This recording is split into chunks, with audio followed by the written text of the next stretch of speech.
The Bard of Hogwarts. This video is purely for entertainment and does not infringe on copyrights or laws. The rights to the novel and image belong to the original author. We do not claim ownership. Don't like waiting and want to listen to this fanfic in full now? Subscribe to our Patreon, where you'll find the best fanfics. Chapter 226 Snape's Silent Plan. It was evening, on the third floor of the castle. A cold corridor, only 100 meters long, contained no classrooms, no professors' offices, not even a proper room. But in this very corridor, a tall figure appeared, seemingly searching for clues, moving with unusual slowness. The Transfiguration Club. Even the hidden classroom was a bit bustling. What house do you think this newcomer is from? Could he be a freshman? Chu asked curiously, sitting in her designated hanging chair. As Chu finished speaking, Cedric sat up straight as if by reflex. It's probably not a freshman. I asked around in Hufflepuff, and this year's freshmen were hardly praised by Professor McGonagall. Perhaps. Chu replied casually, then changed the subject. Don't ask around anymore. It's ungentlemanly. Of course, I won't do that again, Cedric quickly declared. Despite being reprimanded, he managed a happy expression. Watching the two men interacting obliviously across from her, Ino honestly wanted to turn around and leave. Madame Puddifoot had actually brought a tea house to Hogwarts, a cloying sweetness permeating the entire hidden classroom. As if the sweetness hadn't sufficed, Cho suddenly remembered there was someone else in the room, someone she'd also regretted. Ino, what do you think? Will it be a Slytherin? I think it'll be a Gryffindor. Ino shook her head slightly. This wasn't a divination, but a basic rule of thumb. The Gryffindor headmaster's private club had 3 students belonging to each of the 3 houses, but there wasn't a line. Given the relative fairness, Professor McGonagall wanted Gryffindor to join the club more than anyone else. Third floor corridor. Hermione had been wandering around for several times. She'd checked the floor, the beams, the armor, everything, but still couldn't find the hidden classroom Professor McGonagall had mentioned. With only 20 minutes left, she reached for her pocket, where she found a half-full bottle of Felix Felicis. The thought filled her with wonder. A few days ago, a precious potion was unexpectedly discovered in a disused display case in the potions classroom. Even more remarkable was that after she handed it to Snape, the professor, who had always disliked Gryffindors, unexpectedly spoke extensively. Not only did he explain the uses and identification of Felix, but he also generously stated that anything found in the potions classroom was ownerless and could be taken without worry. Thus, Hermione had unknowingly acquired a full bottle of Felix. To test its effectiveness, she immediately drank a tablespoon of the good luck potion. The result was that in the following Transfiguration class, her exceptional performance impressed Professor McGonagall. It was only natural that she invited Hermione to join the Transfiguration Club. As for Hermione's unusually rapid progress in Transfiguration, Professor McGonagall didn't want to speculate, or even vaguely guess, about it. She simply made a fair invitation based on the student's performance in class. Time slipped by. As the appointed time of 7 o'clock approached, Hermione grew anxious. In the third floor corridor, a tabby cat crouched quietly in the shadows. The sight before her made her even more anxious than the person herself. But as Hermione glanced at the mural on the wall, Professor McGonagall finally breathed a sigh of relief. For a moment, she truly felt the urge to give a hint. After all, the invitation had already been sent. She couldn't leave the only Gryffindor without a chance. A hidden classroom on the third floor. 5 minutes before 7, the door was finally opened from the outside. Hermione? Ino asked, somewhat surprised, rising. Hermione replied with a slightly nasal murmur. She, too, was a bit surprised to meet him here. Chu's eyes lit up at their exchange, as Hermione's response seemed like a sulky, spoiled brag. Similarly, Cedric smiled meaningfully. Transfiguration, get yourself a chair. Any style. As a friend, Ino immediately explained the rules of the place to Hermione. He ignored the 2 people nearby who had just finished making candy and wanted to watch the fun. Hearing this, Hermione waved her wand, and a well-placed chair appeared in view. Thank you, Hermione said softly, turning her head as she sat down. It's nothing, I just didn't expect to meet you here, Ino sighed casually, then stood up and introduced Hermione. They're Cho Chang from 4th year, and Cedric Diggory from 5th year. They were all of the same age, and after a brief introduction, They quickly became familiar with each other, and the atmosphere was harmonious. Cedric, in particular, always had a cheerful and joyful air, as if he had let go of some hidden worry. It was 7 o'clock in the evening. Professor McGonagall entered the classroom on time. "Gentlemen, ladies, stop chatting, because it's time to discuss Transfiguration." As Professor McGonagall finished speaking, everyone stopped chatting and picked up the latest issue of Transfiguration today. Duplicate.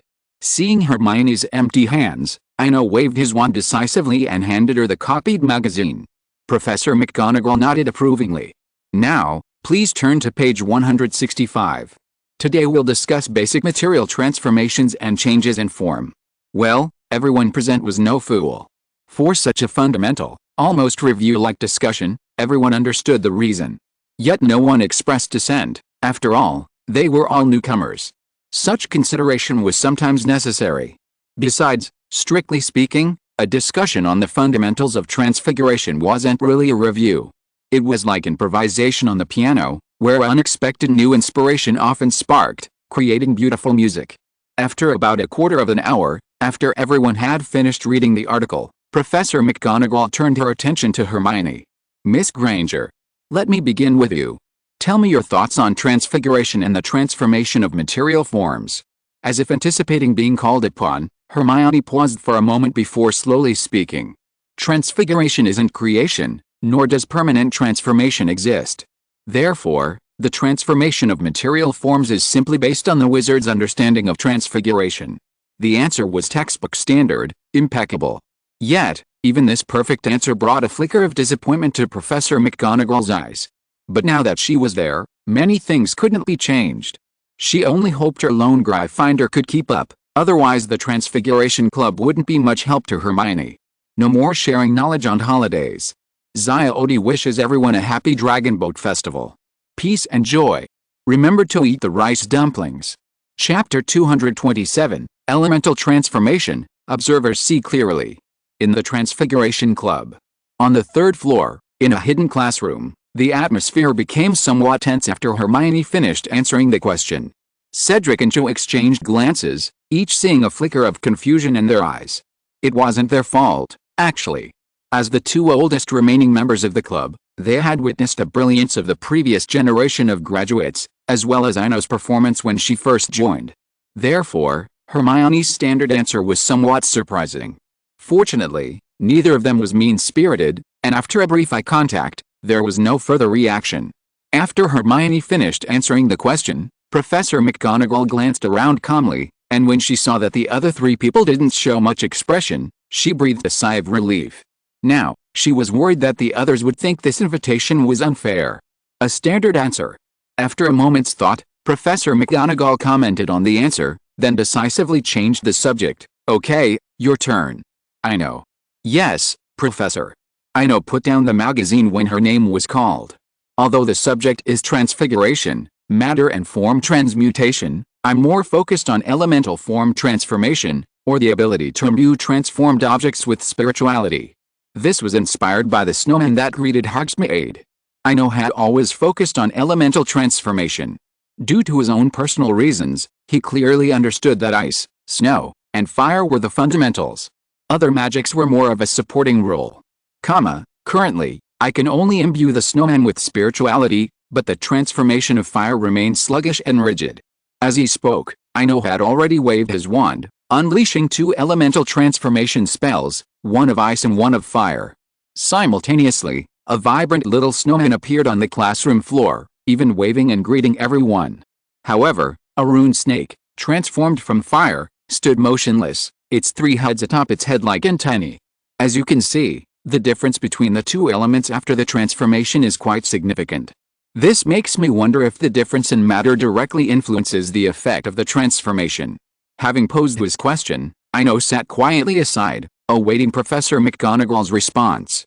The club met on average once every 2 weeks, so he couldn't afford to waste this precious study time. Professor McGonagall's gaze swept across the floor, and she was struck by the transfiguration of two extreme elements. She was surprised because it had all been accomplished simultaneously. Ino had used only one transfiguration spell to perform two transformations, and these were of diametrically opposed elements. We'll discuss this later. Professor McGonagall's eyes flashed with admiration, and she turned to Cedric and Cho. These two veteran club members didn't disappoint either. Each of them argued from different angles, incorporating their own unique insights to analyze the problem, crafting a brilliant essay outline. As the four of them answered the question in turn, the outcome was clear. Hermione, never one for foolishness, had already lowered her head in shame after hearing 3 responses from different angles and arguments. But then, a gentle voice reached her ears. Try again. Try to ditch the textbook and use your own ideas. Whether it's Muggle physics or chemistry, don't use the textbook. Ino turned, trying his best to soothe her, while also looking at Professor McGonagall with a pleading look. He understood Hermione's feelings perfectly. First in a regular class, but last in an elite class, that stark contrast could easily lead to problems if not handled properly. Hearing the soothing words, Hermione raised her head. For some reason, she wanted to hug the person next to her tightly. Miss Granger. Just do as Ino says. Let's see how Muggles understand the transformation of matter. Professor McGonagall said with a smile, and Cho and Cedric also looked interested. In this atmosphere, Hermione gradually overcame her previous awkwardness.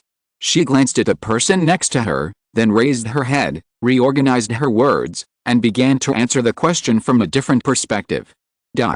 In the joyful atmosphere, time often slipped by unnoticed. An hour and a half passed in a trance. With Professor McGonagall's final remarks, the first Transfiguration Club meeting of the second half of the school year came to an end. On the third-floor corridor, this time, the 3 of them weren't walking side by side as before. After a polite farewell, Cedric naturally took Cho's hand, and the 2 of them walked down the stairs together.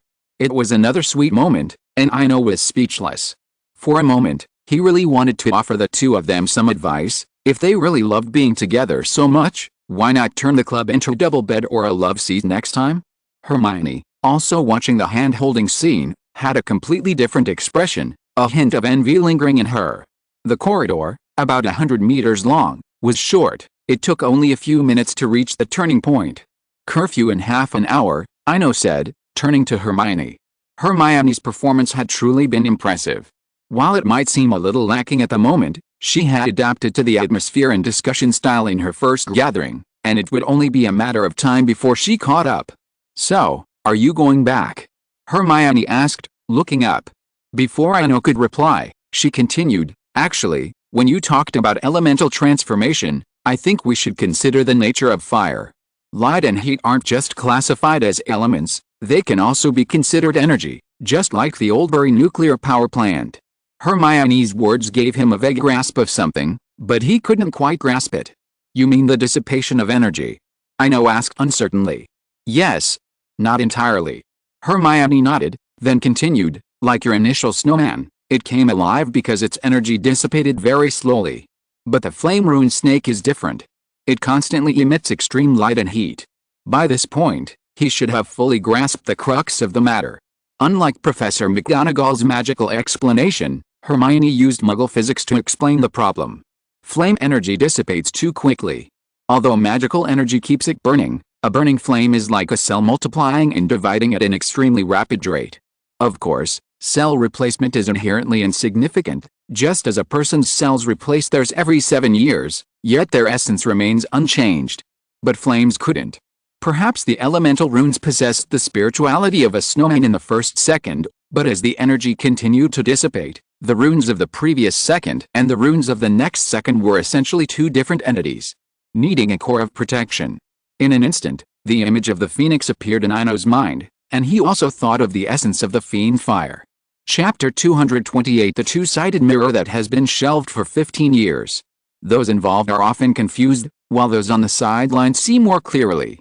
This saying is never misleading, as it truly and profoundly reflects the difference in how different perspectives approach the same issue.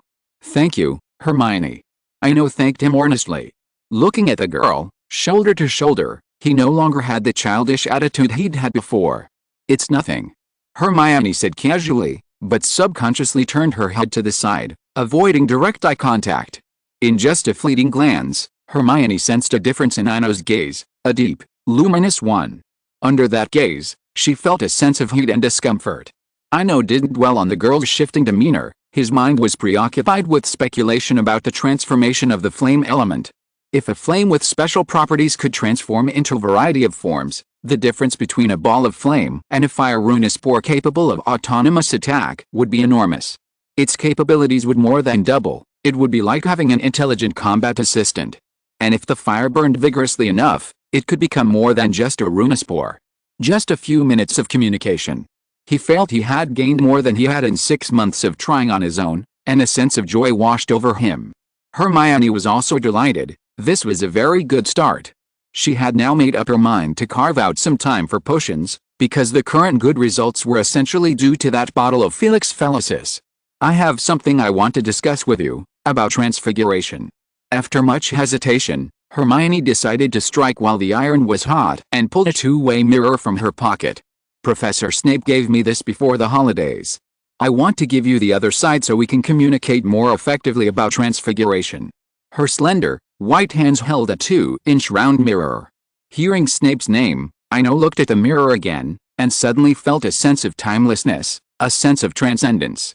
About 20 years ago, the same castle, the same house.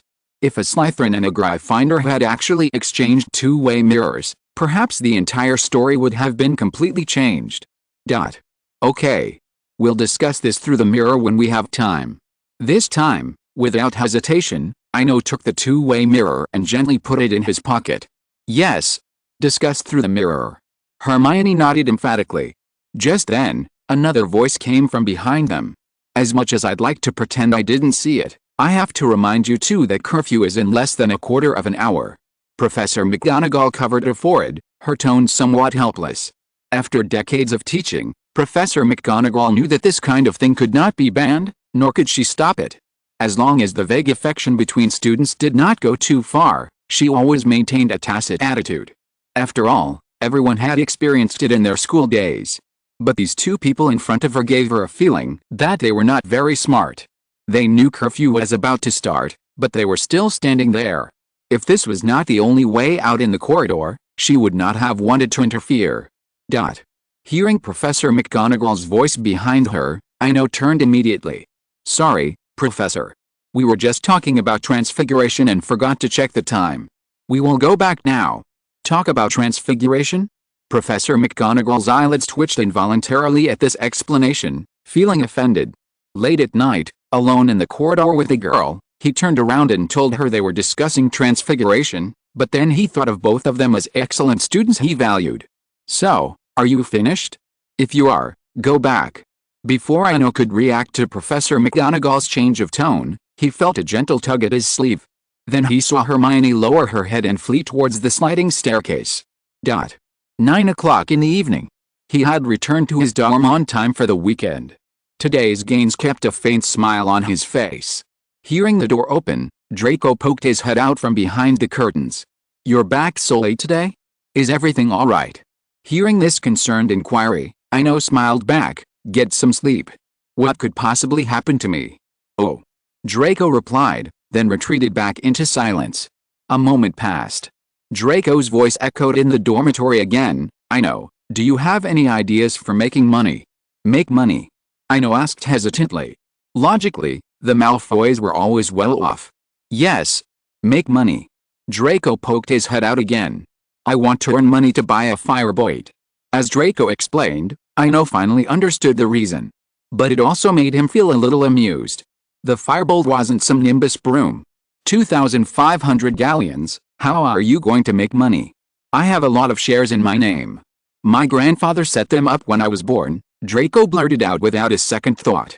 Shares. Ino raised an eyebrow in surprise. So, if they're in your name, you dare sell them. Draco fell silent instantly. He didn't dare sell them, and he couldn't sell them. He couldn't even mortgage them. Because the community was so small, no one dared to buy Malfoy shares privately. Seeing Draco playing ostrich, Ino stopped paying attention and instead pondered the topic of making money. This was the issue he had always ignored. Fairy tales and real life never conflict. Moreover, research on the Mirror of Eris, and even efforts to transform wizarding media, requires a sufficient supply of galleons. Without money, many things are not only difficult to achieve but also fraught with complications. For the first time, Ino began to consider future avenues for making money. However, writing books and singing were merely hobbies. He had no desire to emulate Lockhart's path. But aside from those two pursuits, he couldn't immediately think of any other avenues for making money. It wasn't a lack of ability. The market had long been dominated by purebloods. Take wands, for example. A young wizard's first wand purchase might cost no more than 10 galleons, but a single unicorn hair suitable for wand use could fetch as much as 10 galleons. The Ollivanders weren't philanthropists. Therefore, they received a substantial subsidy from the Ministry of Magic for each wand sold, though the exact amount remained unknown. One thing was clear, it was profitable, but what was it? Since 382 BCE, only Ollivander's wand shop has existed. That mottled, peeling sign was not only a reminder of history, but also a silent warning. Just as he was contemplating how to make money, Draco made another startling statement. "I know, let's go smuggling." PFFT, cough cough. Say that again. At that moment, he felt he had truly underestimated the pureblood's courage and couldn't help but reassess Draco. But Draco, on the other hand, said nonchalantly, "I have anonymous shares in the dragon farm. My mother gave them to me.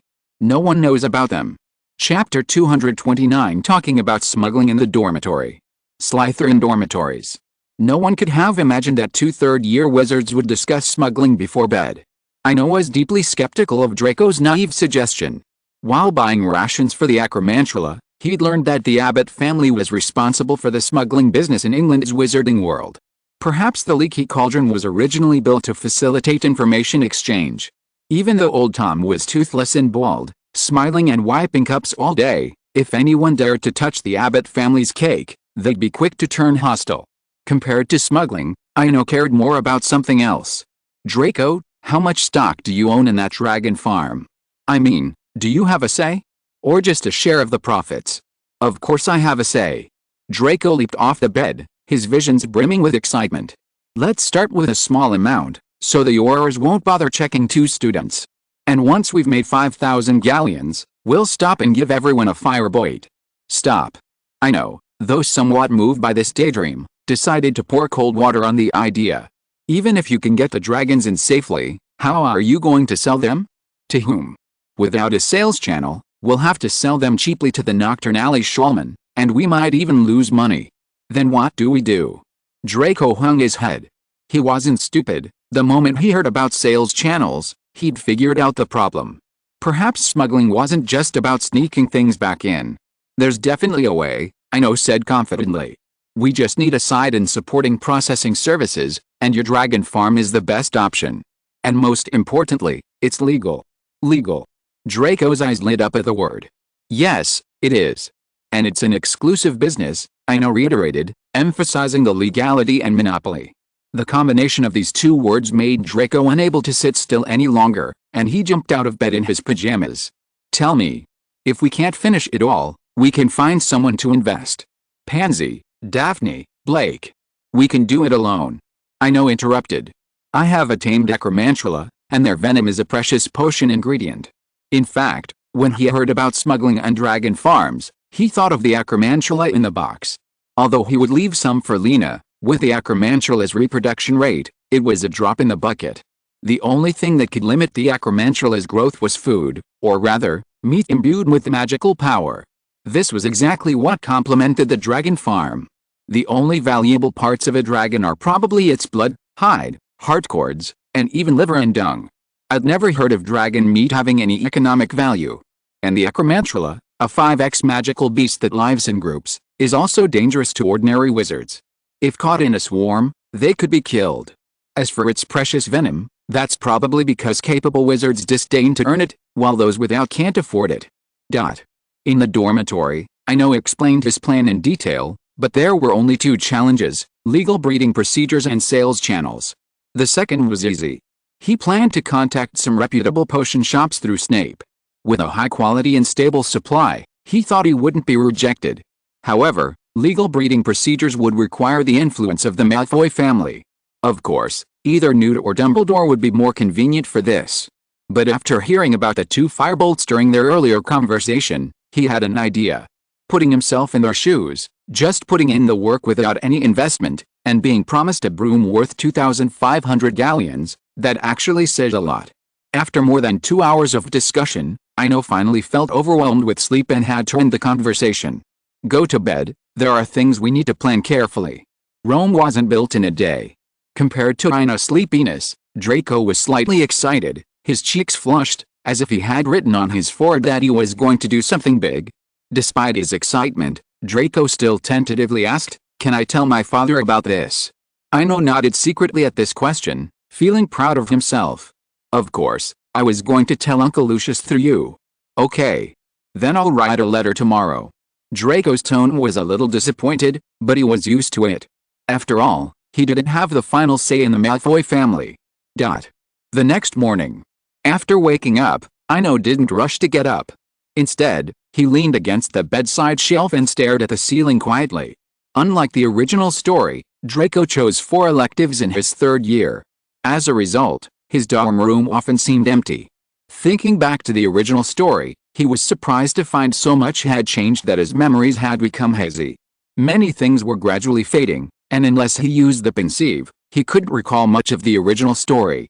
For example, what happened in the second half of his 3rd year, how many courses Draco had chosen in the story, so much? While he'd forgotten many details, he still remembered the major events, the Quidditch World Cup riots, the Triwizard Tournament in his 4th year, even Cedric's sacrifice and Voldemort's resurrection. No one will die in the castle. Leaning against the headboard, Ino made a silent resolution. He couldn't promise grand ideals, but at least during his years at Hogwarts, he would ensure that those tragedies wouldn't happen again. He had a plan in mind. If Barty Crouch Jr. dared to come, he would defeat him on the spot. It wasn't arrogance, but a growing sense, as time went on, that there weren't many who could stand up to him in the wizarding world. Unlike his first year, when Quirrell was terrified even when faced with a possessed spirit, even now, only the 4 heads of house gave him a sense of pressure. However, in this peaceful era, he couldn't find anyone to verify his strength. Although Dumbledore once said that his magical power was close to Snape's, that was only a macroscopic description. He was now looking forward to next year, a good time to test the waters with little Barty. Ziodes sharing today, Ream cattle. British Ministry of Magic classification level, XXXX. Origin and distribution, Ream cattle are an extremely rare species of giant cattle, generally found in the wilderness of North America and the Far East. Appearance, Ream cattle are huge in size, with golden fur. Powers and effects, anyone who drinks Ream cattle's blood will greatly increase their strength. Ream cattle's blood is difficult to obtain, the supply is very small, and it is rarely sold on the open market. If you're listening to this novel on a channel other than Fanfic World, it means they downloaded and uploaded it without effort. We cordially invite you to visit our channel, Mundo Fanfic Novelist. There you'll find the original version of this story and you can explore many other novels of various genres. We're waiting for you to immerse yourself in a world of incredible novels.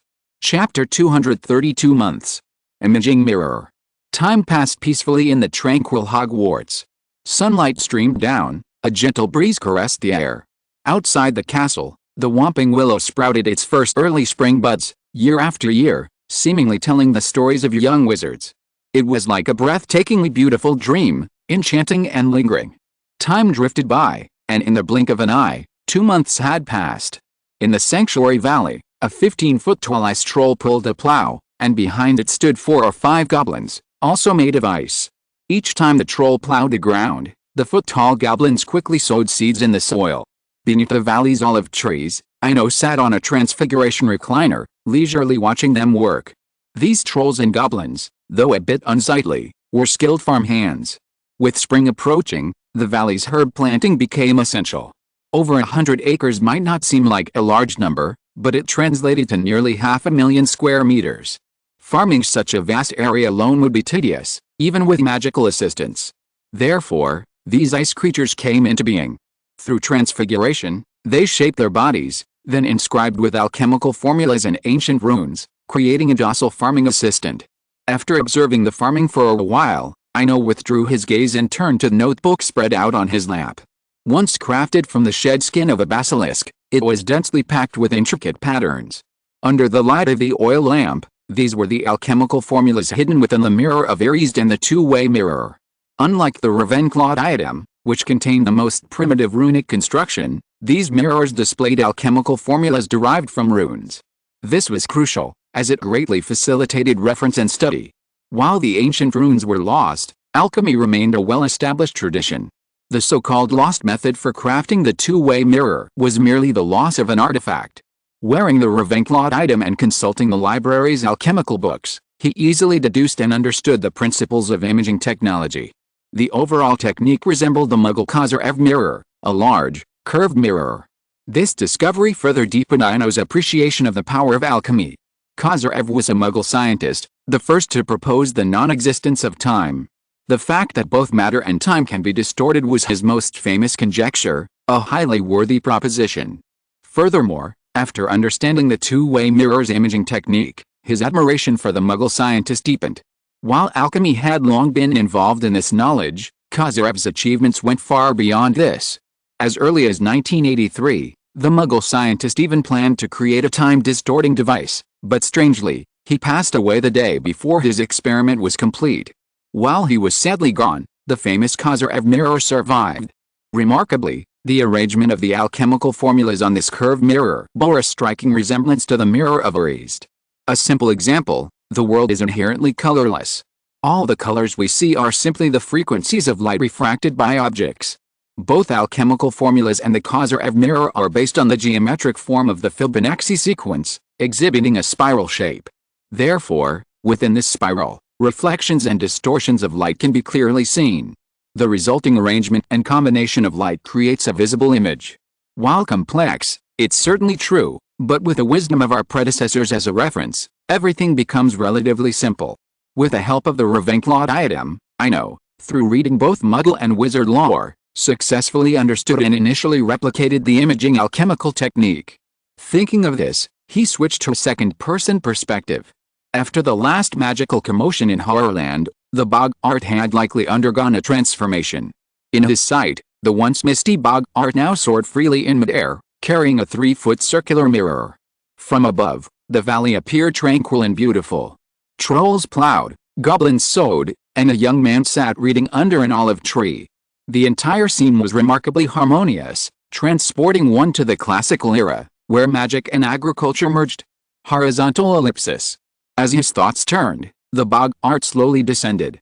Ino gazed contentedly at the mirror in his hand. It was the product of 2 months' hard work. The alchemical imaging technique, combined with the inner glimpse of the mirror of Orist, could clearly display the various visions witnessed by the holder over a period of time. It was much like a camera in the naked eye. As long as the mirror was held in within sight, the vision would be reflected. While many aspects still needed improvement, the creation of this product was already a groundbreaking achievement. And this achievement seemed to have taken only 2 months. But he knew it required a great deal of coincidence. A bronze oil lamp that could see through the fog, the Ravenclaw diadem, and an understanding of alchemical and Muggle knowledge were all essential. Ultimately, the alchemical imaging technique had been lost, and without the lamp, it would be difficult to discover the complete formula. Of course, violent demolition might be possible, but it would require countless samples. And the most scarce thing about lost things is precisely samples. Horizontal ellipsis. March approached. As the temperature rose, Hogwarts gradually revived. Outside the castle, the lawn, once barren in winter, was now revitalized, its lush green grass a delight to the eyes. However, during this time, everyone was surprised to notice a strange phenomenon. Slytherin star student, Ino Swinburne, had been wandering around with a mirror in his arms all day. He'd been in the Great Hall, the Astronomy Tower, the hallway portraits, the library, the Black Lake outside, Hagrid's hut. This strange phenomenon had lasted for 2 days. In the evening, after taking a panoramic photo of the castle at sunset, Ino returned to the common room alone. Unlike the usual bustle, he was greeted by an eerie silence upon entering. "Are you all right?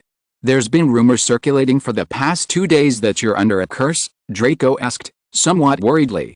It wasn't a big deal, but bored people couldn't stop spreading it. Perhaps curiosity was the first day, but after he continued to wander around with a mirror the next day, various rumors began to spread freely throughout the castle. "Thank you for your concern. I'm fine," Ino said, looking around. He was met with concerned eyes, which made him sigh for no apparent reason. "Draco, Pansy, Daphne, even Goyle and Flint. Who said Slytherins were cold-blooded? Those little snakes just had a high threshold for friendship. Since everyone is so curious, let's all see what I've been up to these past 2 days, so no one will say I'm cursed anymore. As he spoke, he waved his wand, and a 5-foot-tall icy structure slowly rose. The mirror tilted against the structure. After a brief delay, the image slowly emerged from the previously blank surface, accompanied by soothing music. It's the astronomy tower. Someone in the crowd exclaimed, but was quickly silenced by someone nearby. Perhaps, in this situation, any external noise was unnecessary. Chapter 231 Slytherin Shows Movie. The Slytherin common room was packed with young wizards, each staring wide-eyed at a mirror measuring 3 feet in diameter. 3 feet, or nearly a meter in diameter, might seem large, but the sheer number of onlookers made it difficult for the young wizards in the first row to squat or sit on the floor. After placing the mirror, Ino had already vacated his seat in the front row, quietly sitting in a corner of the back row. The scene before him, reminiscent of an open-air cinema a century ago, made him lament the wizarding world's closed-off nature and lack of entertainment. In reality, this was only Slytherin. If it were any of the other 3 houses, it probably wouldn't have caused such a stir. Ultimately, the mirror was just a magical television, and any young wizard from a Muggle family wouldn't be overly fascinated by it. But for the Slytherins, a community of purebloods and half-bloods, this novelty fascinated them. As soothing music played, everyone gathered around in silence. Though the images reflected in the mirror were all familiar, they still watched with rapt interest. Every fleeting moment of a figure in the camera's frame elicited a small gasp, and those caught on the shot involuntarily cocked their heads, a look of pride on their faces. It was a joyous and lively scene. Sitting in the back corner, Ino felt a palpable sense of loneliness. It was a strange feeling, reminiscent of the orphanage he'd once seen, with those well-dressed gentlemen visiting and offering gifts during Christmas. Despite living in the same era, the children in the orphanage seemed so pitiful. A beautiful piece of candy, a newfangled toy, or even a battery-powered Santa hat would captivate them. By comparison, the young Slytherin wizard was no different. Just as he was lost in his thoughts of the past, a polite voice called from beside him, "Mr. Swinburne. Can we talk?" As a repeater, 18-year-old Flint saw the business opportunity immediately. So, regardless of the crowds, he rushed over immediately. Flint's voice was low, and it was hard to believe when the 6'9" hulking figure had suddenly appeared. Seeing Flint's shrewd expression, Ino couldn't help but think of the old Flint from last summer. Even with the favor involved, he had his own agenda. He shook his head slightly and said, "You can participate, but it can't be just you. Something this disruptive will face immense resistance to promotion, and the power of one company alone is limited." Flint, disappointed to hear he could only participate, immediately offered a tactful suggestion, "Then we can take it slow, gradually expanding. With a steady pace, the entire British Isles will be our market." The British Isles. Ino chuckled softly. Flint, as the first to react, had excellent foresight, but it still had its limitations. "Mr. Flint. We can't just focus on Little England." Ino turned, his gaze filled with childish faces. Disruptive things have a disruptive effect because they sweep across an entire era. And that can't be accomplished by Flint alone. We need the entire Slytherin family. Upon hearing the phrase sweeping across an entire era, Flint immediately thought he was crazy. This meant a global rollout, which was incredibly challenging. And if he compromised and allowed more people to participate, that won't yield significant profits. Flint expressed his concerns. "I'm not expecting to profit from it. The real profit comes from the ripple effects of widespread adoption." Ino didn't elaborate, as it was still too early. The mirror's true rise would come when its functionality rivaled that of a television. Right now, it was merely an entertainment product limited to Slytherin. Over 2 days, the filming lasted only a little over an hour. As the final image appeared in the mirror, the towering castle slowly emerged against the setting sun, and the screening concluded. To the anticipation of many younger wizards, Ino had the mirror replay the footage again. This time, he became the focus of the senior wizards. Perhaps there were few fools in Slytherin, so Flint was quick to react, but that didn't mean the others weren't. "Ino.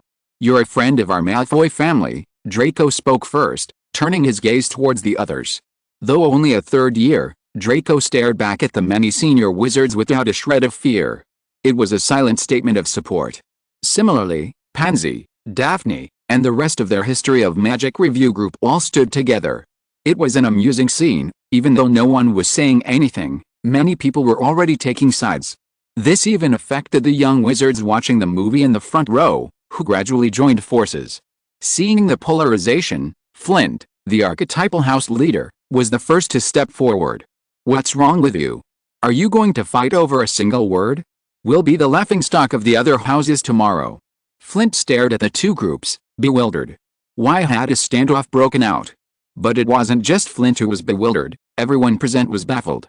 The senior wizards, in particular, were simply motivated by friendly cooperation. But as Malfoy stepped out, the third-year wizards gathered to cheer him on, and they instinctively began to move closer. But now that a standoff had formed, they probably couldn't afford to be the first to bow. The atmosphere in the common room grew subdued. Sitting on the sofa, Ino spoke slowly. "We come from the mire, we crave power, we are filled with ambition, we are strong and calm, we are elegant and self-possessed, we never regret anything, we are Slytherins. But today, I saw the courage of Gryffindor. That's a good thing.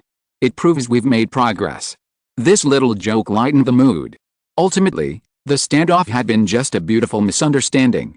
After a brief pause, Ino chuckled. "I know what everyone is thinking, but I want to say that it still needs improvement. However, every one of you is qualified to join, even if you've already graduated. Because we are." At this point, Ino paused deliberately. "We're Slytherins." In the common room, the astute Flint was the first to respond, and everyone else, following his lead, instinctively joined in.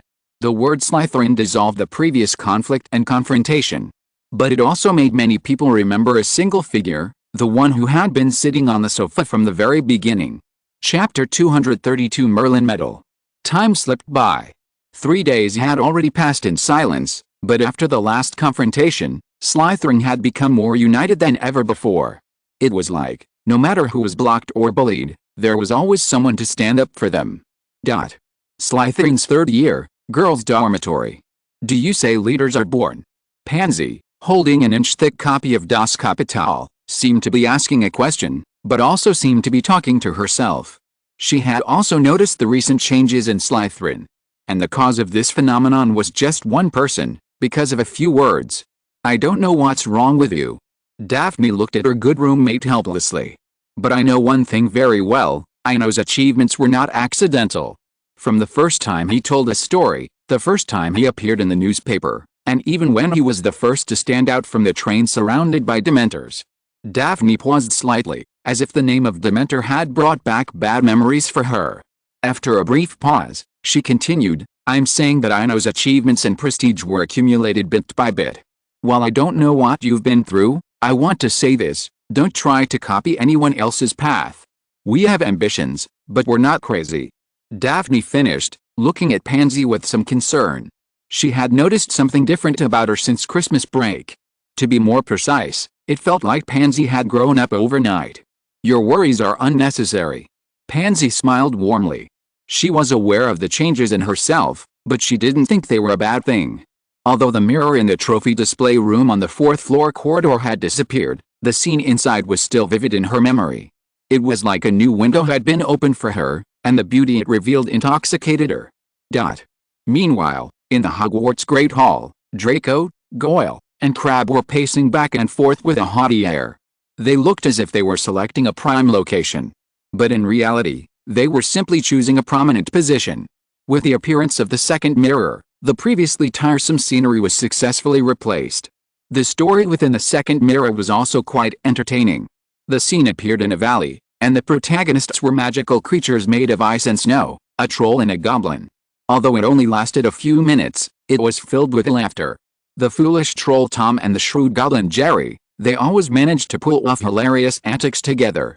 Draco, anticipating the next episode, also kept his current mission in mind. He placed the previous mirror in a prominent place in the Great Hall, letting everyone see Slytherin's achievements.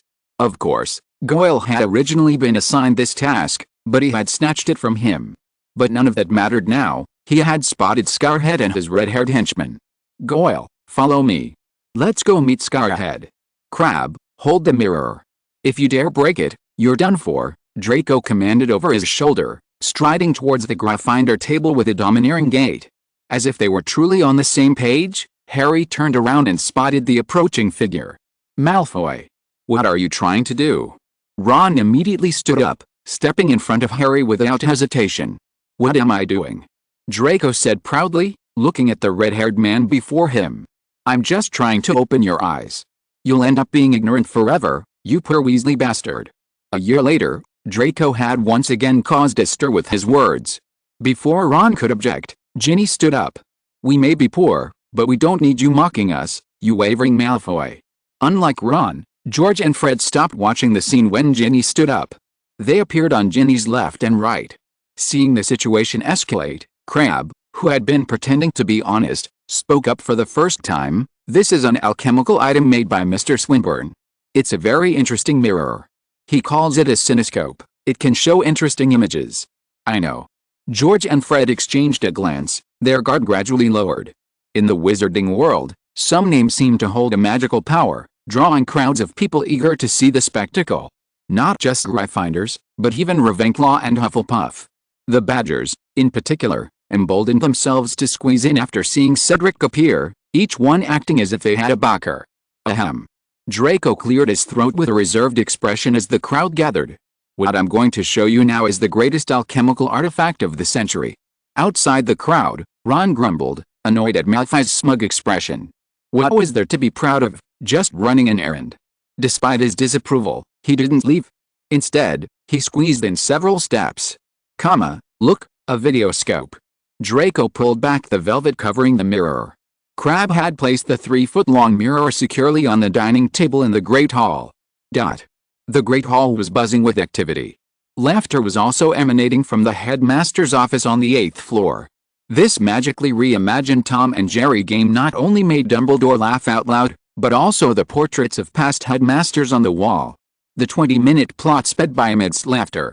As the image in the mirror faded, Dumbledore removed his glasses, wiping them dry with tears from laughter. It's truly magnificent. Incredible.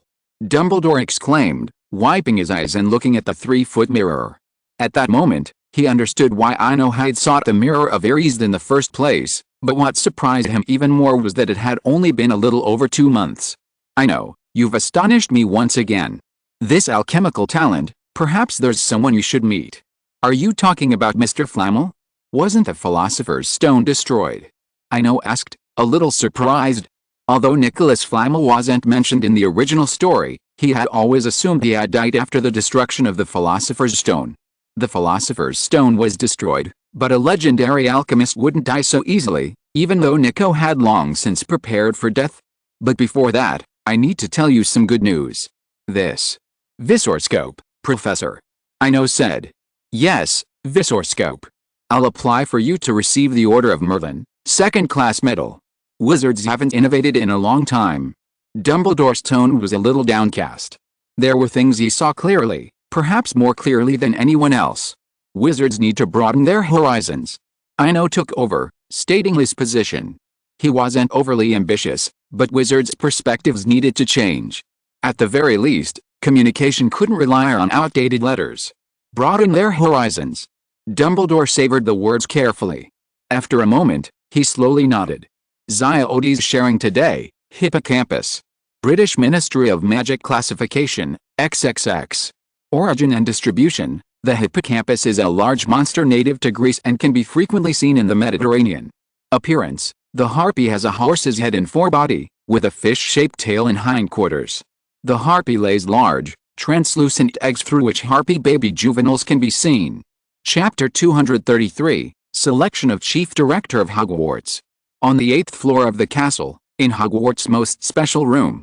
After Dumbledore nodded, Ino couldn't help but breathe a sigh of relief.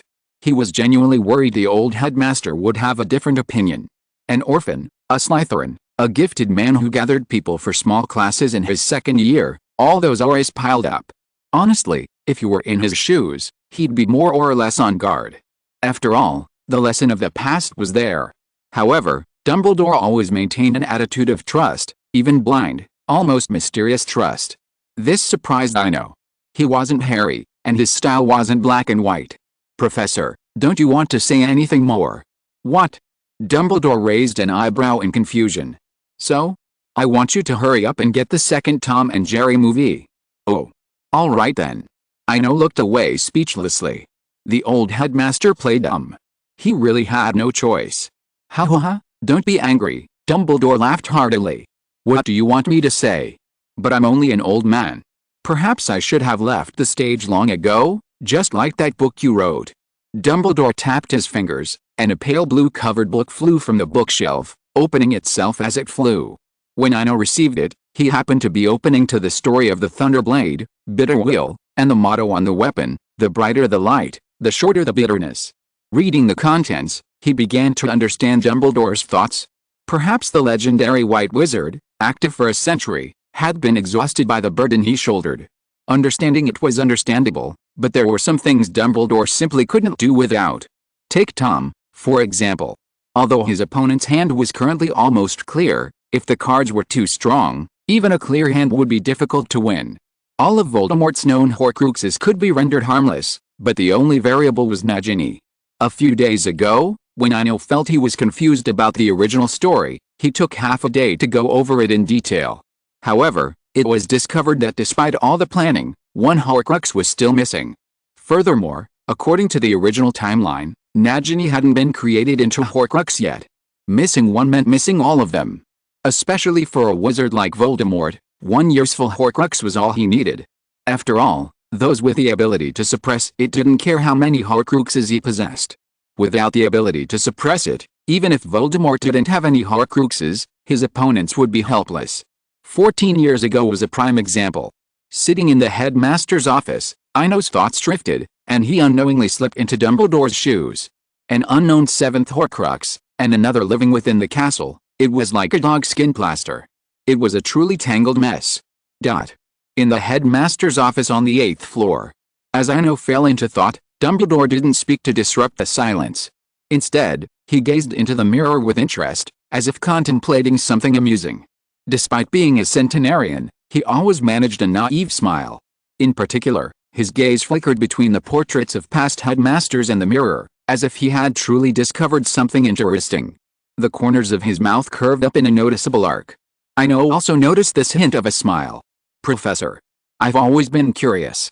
Can Tom really do whatever he wants? Is it just because of his size? Are there no other magical creatures in the valley that can rival the troll? Dumbledore was stunned by the sudden barrage of questions. After realizing what he was saying, he didn't directly answer. I know, there's something you might need to know. No one can do whatever they want. Not trolls, not dragons, not phoenixes. Therefore, trolls are not scary. At this point, Dumbledore paused, a look of reminiscence reflected in his half-moon glasses. I remember that history of magic has always been your strong point. I imagine you're aware that there have been creatures in history that are even more terrifying than trolls, such as the helpless Dementors. But what happened? In the castle corridor. Ino, holding the mirror, walked aimlessly back to his dormitory. The conversation just now had made him realize once again the power of magic.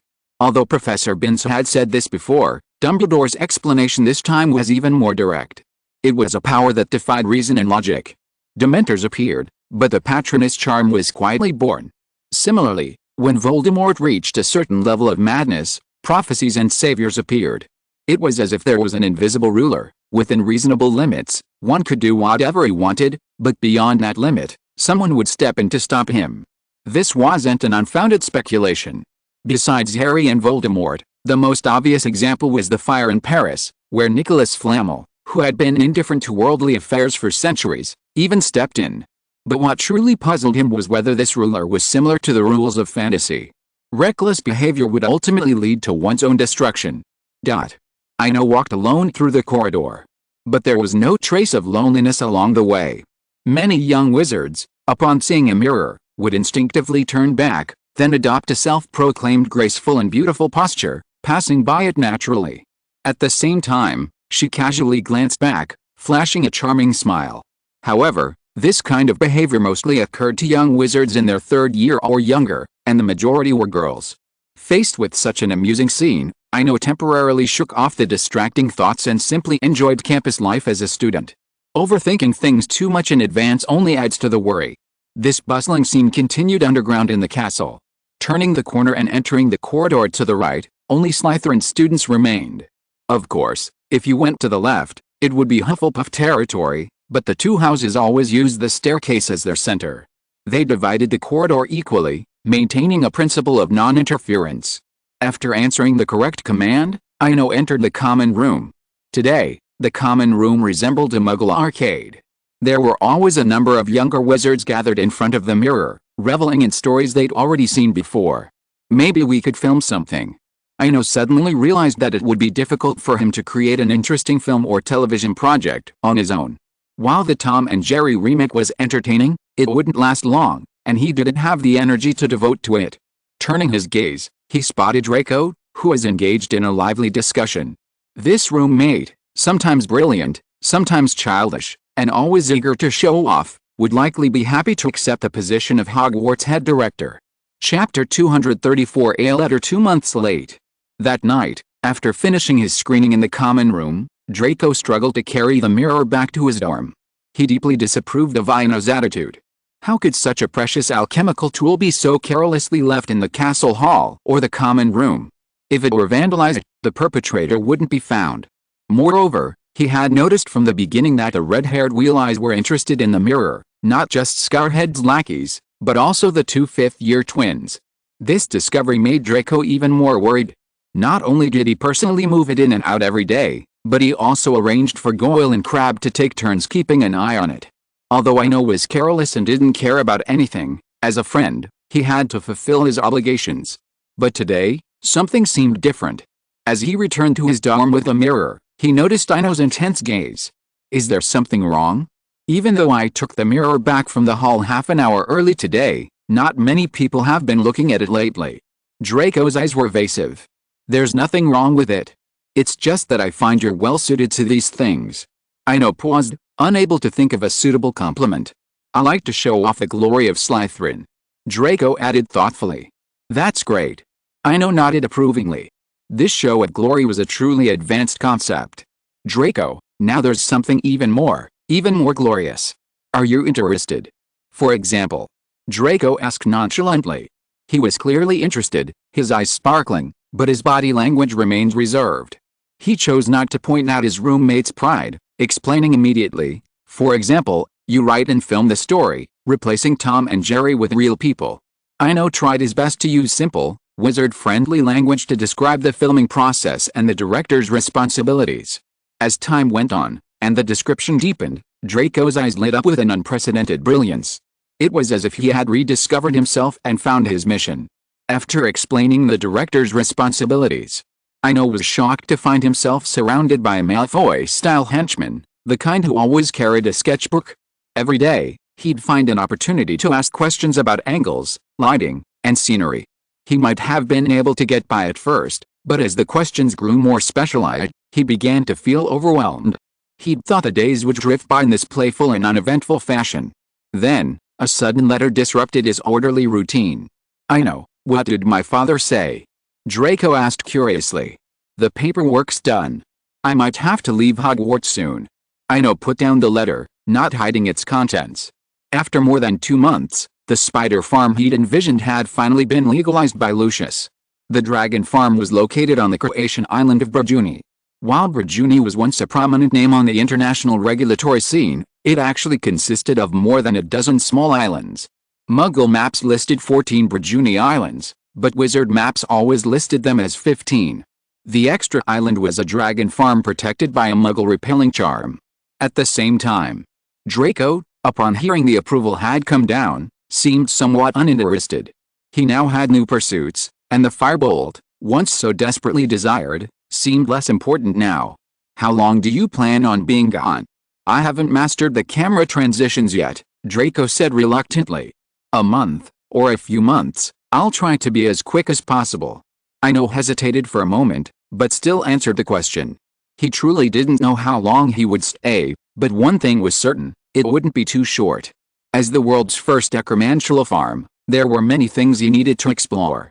The breeding environment, the venom collection process, even the proper feeding, and so on.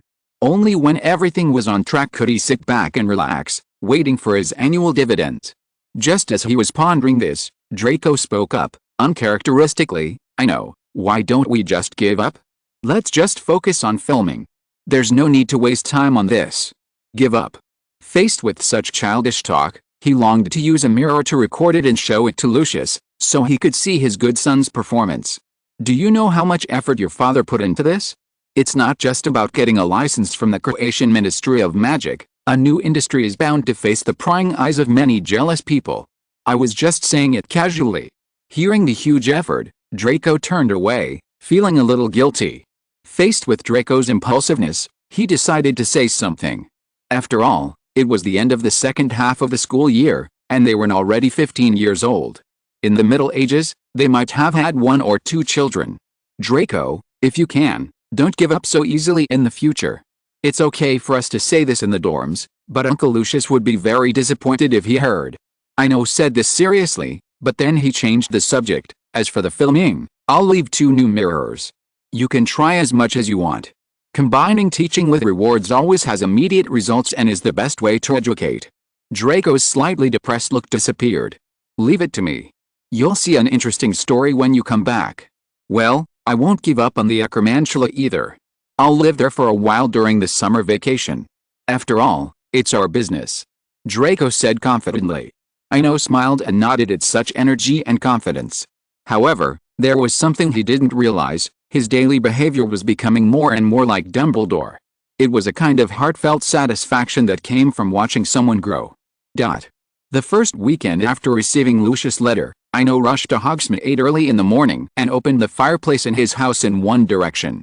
After finishing all this, he leaned back on the sofa in the living room and waited with peace of mind. The reason why everything went so smoothly was entirely because of the green light from his own head of house. Until now, he still clearly remembers the change in Snape's expression when he went to the office to ask for leave. He was silent at first, but when he heard that it was for money, he was uncharacteristically positive and even talked about the significance of money to family life. Although there was a feeling of character collapse, Ino was still very grateful to Snape. As the head of Slytherin, he had every right not to approve this leave. After all, this was not a legitimate reason. To be honest, being rejected was the most reasonable thing to do. However, Snape not only agreed, but even suggested that he could write a letter if needed. "I feel like I owe more favors."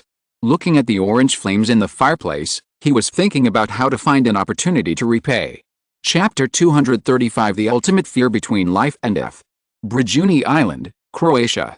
With the official dissolution of Yugoslavia in 1992, several republics, including Croatia, Montenegro, North Macedonia, and Serbia, declared independence. Brijuni Island gained international prominence as the home of former Yugoslav Prime Minister Josip Broz Tito, who spent his final years there. Of course, this is Brijuni from a Muggle perspective. 120 nautical miles from the main island lies another vast, uninhabited island. Tall, ancient trees and lush green grass create a primordial forest-like atmosphere. Horizontal ellipsis. A flash of blue light flashed across the empty island's periphery. 2 figures suddenly appeared on the island. "Uncle Lucius, although it's a little late now, I still want to say that you didn't have to come," Ino said, looking at the frightened Lucius. This was because of Fides' scare. This international trip was supposed to be conducted using a portkey. But Lucius, for some reason, refused to apply for a portkey, reasoning that he didn't need one with the Phoenix. Whether it was a long-held wish or some obsession, Ino explained in detail that Fides couldn't bring anyone along, but to no avail. He had no choice but to resign himself to the situation.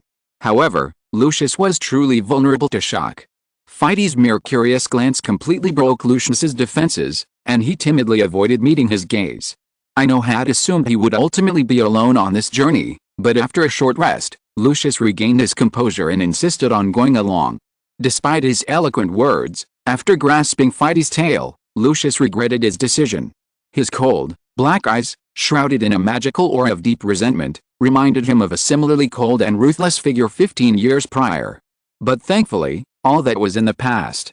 Standing at the edge of the island, after a brief rest, Lucius struggled to his feet. "It's okay, I'm feeling much better. You're Draco's friend, I can't leave you to handle this alone. Mark, reveal." Lucius drew his wand, and the orange magic words coalesced into a complex magical emblem, slowly soaring into the sky. Draco is truly blessed to have a father like you, Ino said, looking at Lucius with emotion. While a person may have many flaws, it's undeniable that even those with the most flaws possess admirable qualities. Just like Lucius's devotion to his family. Brijuni Island. On the shore, Ino quietly raised his head. Suddenly, several figures on broomsticks appeared in the sky. A few minutes later, as the figures descended, 3 burly men slowly approached. The middle-aged man in the lead even smiled from afar. "Dear Mr. Malfoy. It's been ages since I've seen you in person.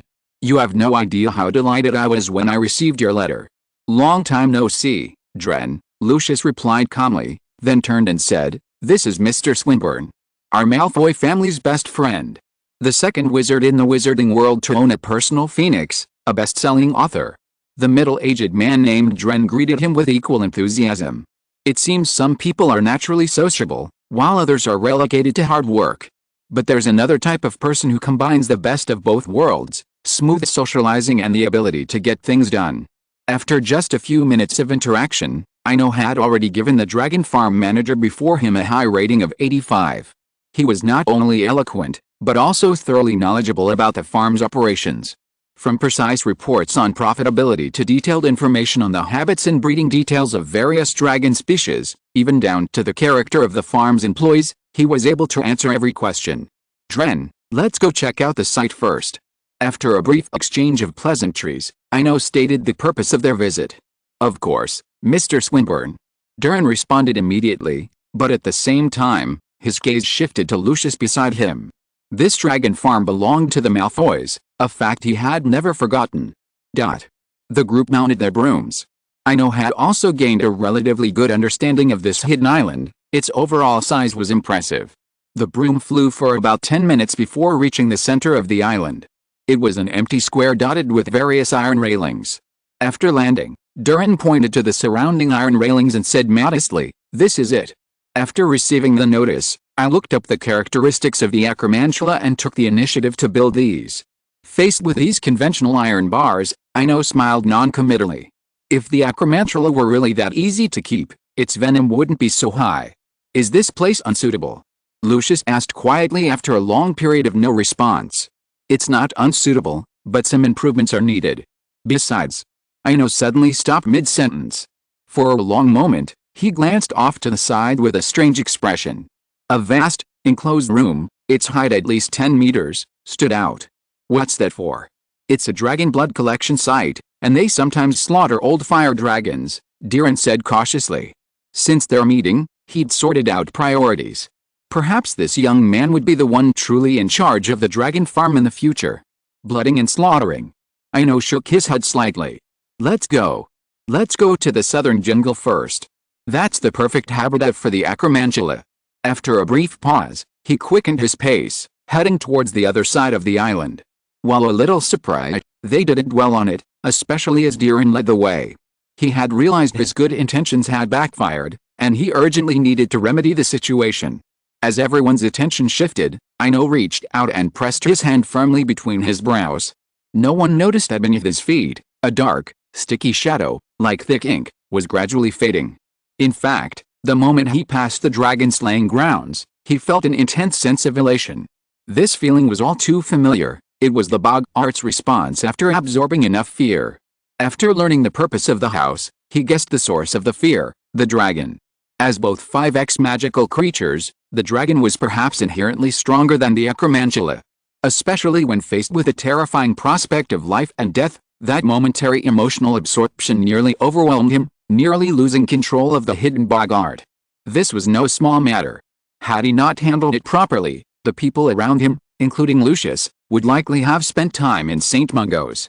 After all, the Bogart, having absorbed the extreme emotions of life and death, suddenly erupted.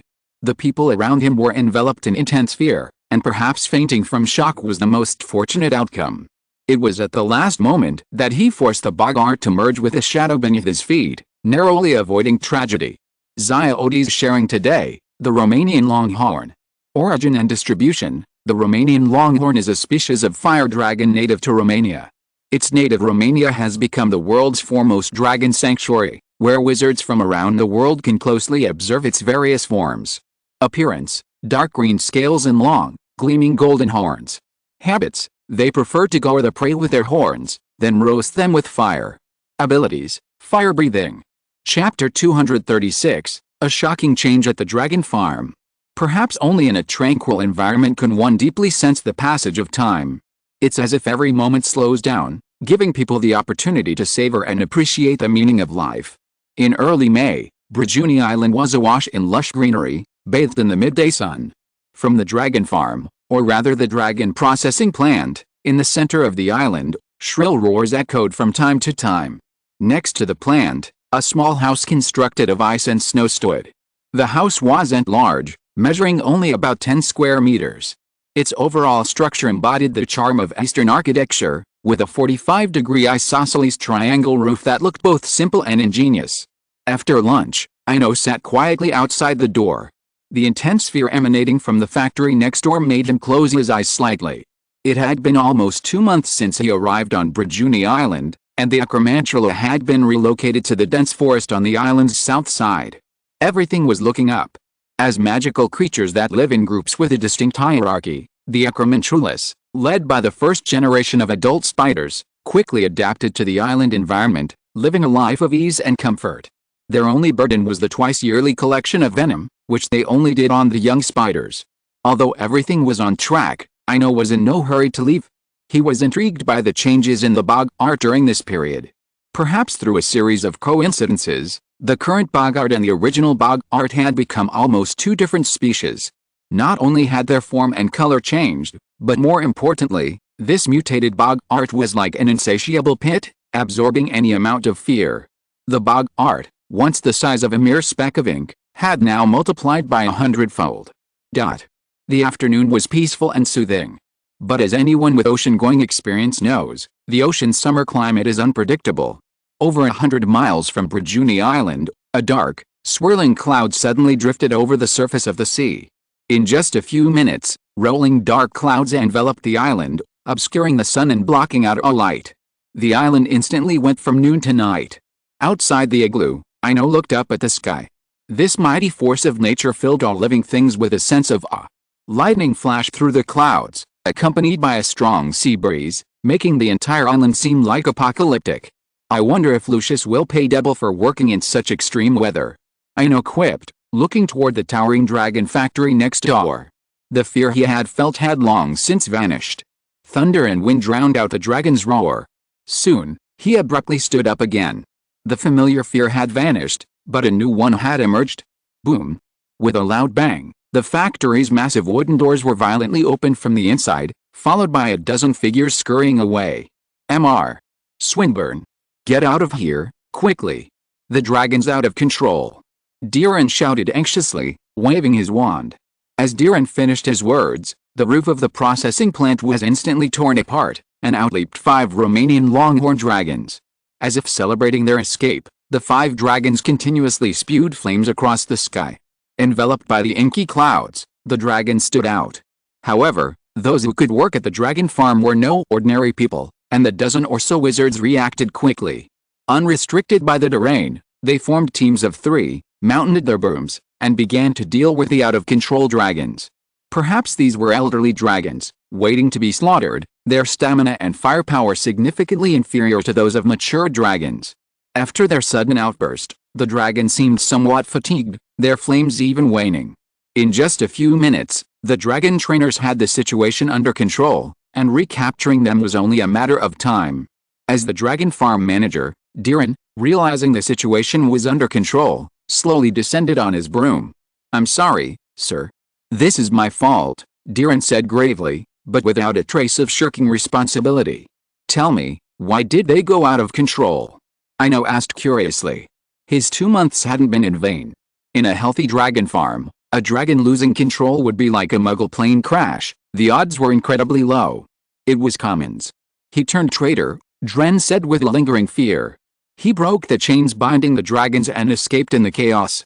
Probably because, as if sensing he was shirking responsibility, Dren paused mid-sentence.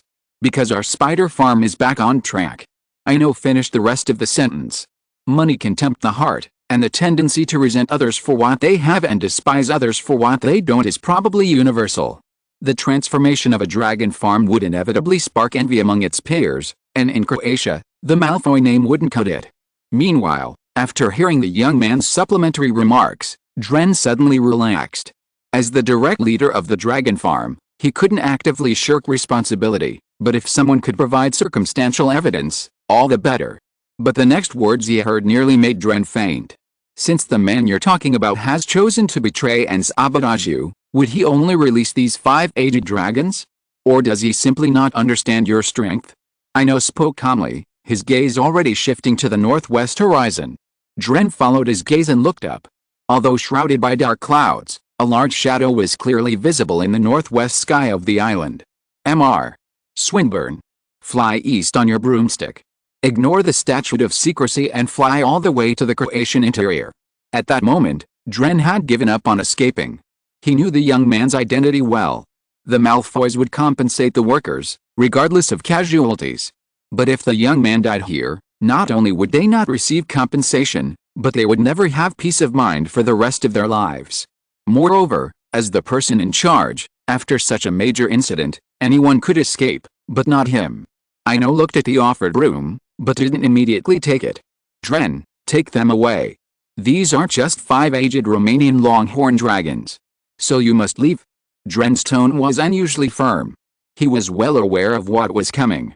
Just last month, they'd ordered a full 12 Ukrainian iron belly to meet the Acromantula's needs. As the largest living dragon, the Ukrainian iron belly's power was undeniable. I have the phoenix. I can leave at any time.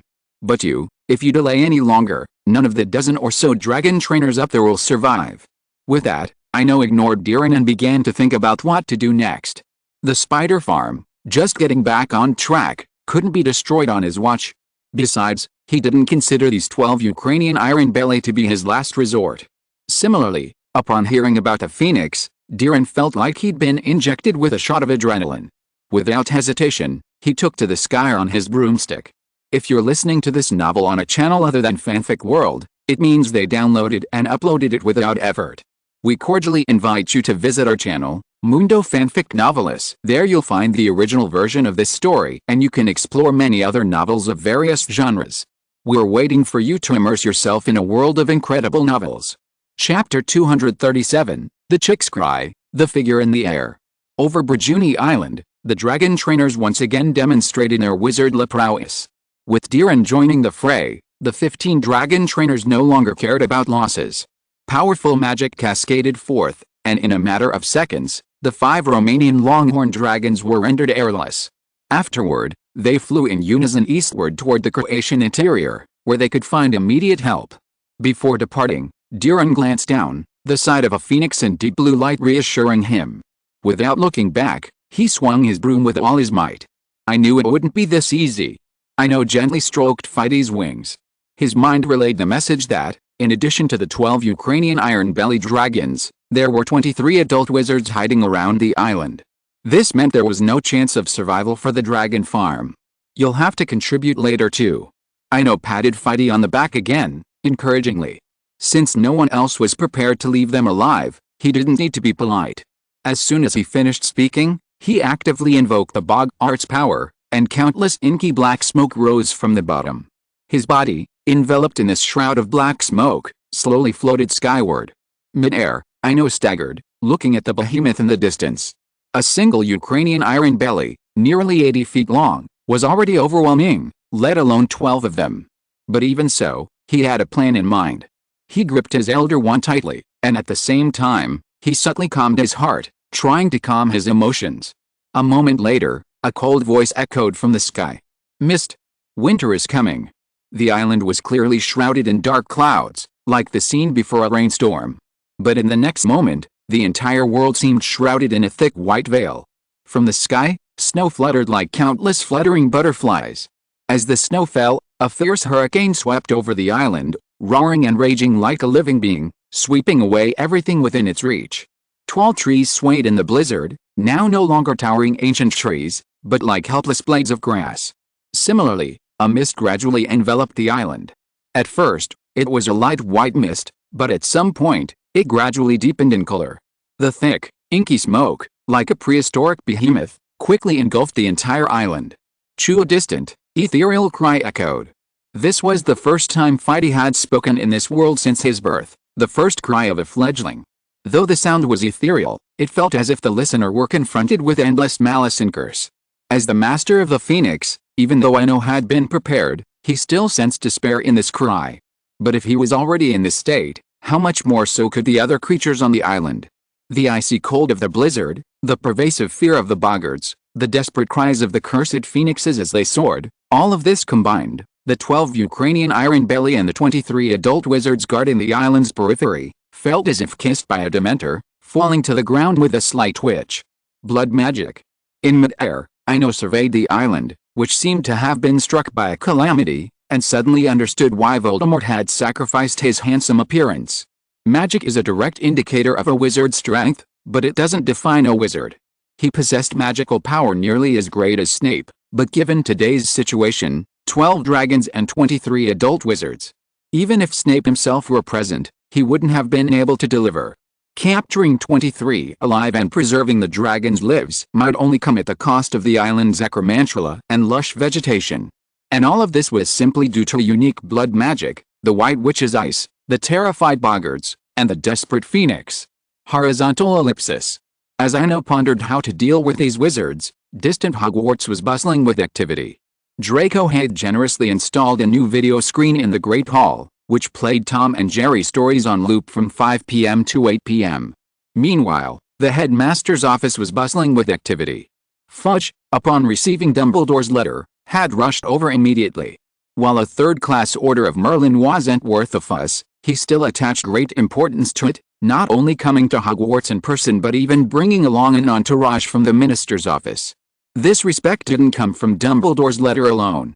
It came from Malfoy, Flint, Parkinson, Greengrass, or, more accurately, from the entire Slytherin family.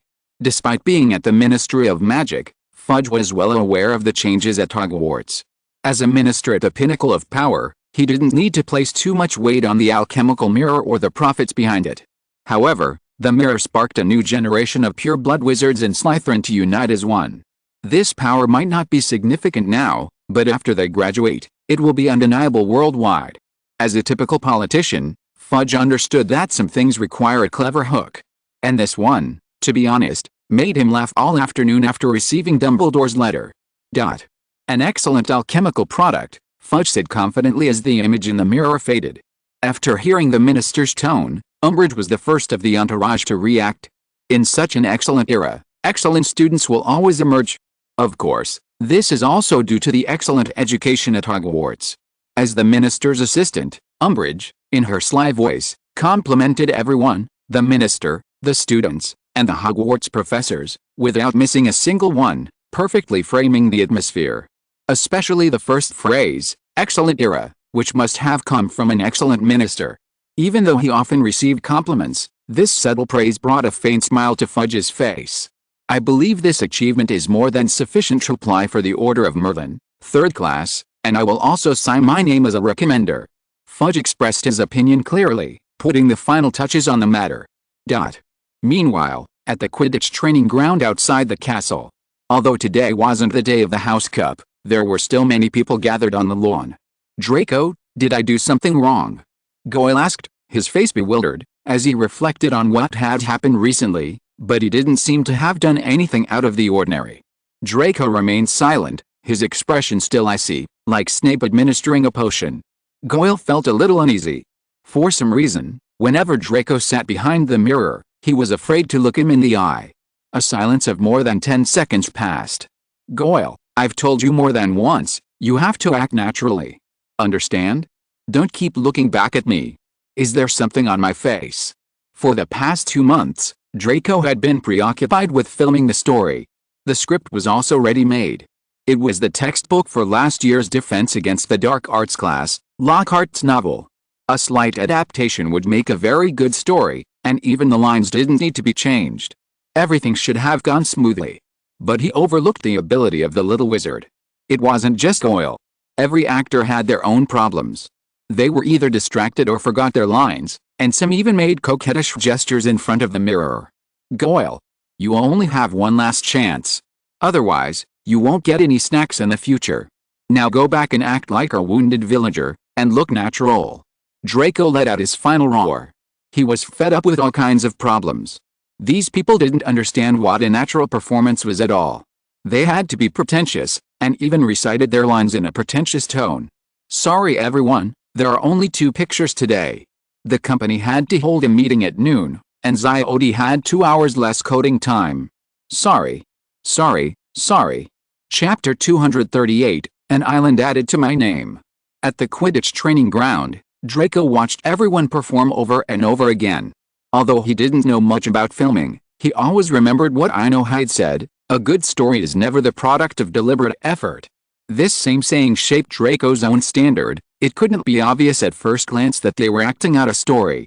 But 2 whole months had passed, and not a single short story had been filmed. This not only greatly dampened everyone's enthusiasm, but also steadily eroded Draco's popularity. No matter. I'll go to Diagon Alley to recruit during the summer. After another disappointing performance, Draco relaxed his composure. Perhaps you've run into a problem. Why don't you try our method? George and Fred found the right moment and emerged from the crowd. The problem isn't me, it's them. Draco shook his head. Despite being confronted by 2 Gryffindor Wheel Eyes, he no longer had the energy to argue.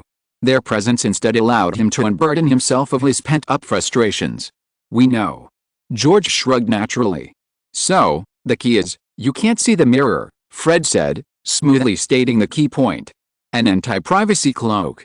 Just put it over the mirror and it'll blend in for a while. George pulled a folded, torn tablecloth from his pocket. Facing Draco's silent doubt, Fred didn't hesitate and simply draped the tablecloth over the mirror. The 3-foot diameter mirror was perfectly obscured.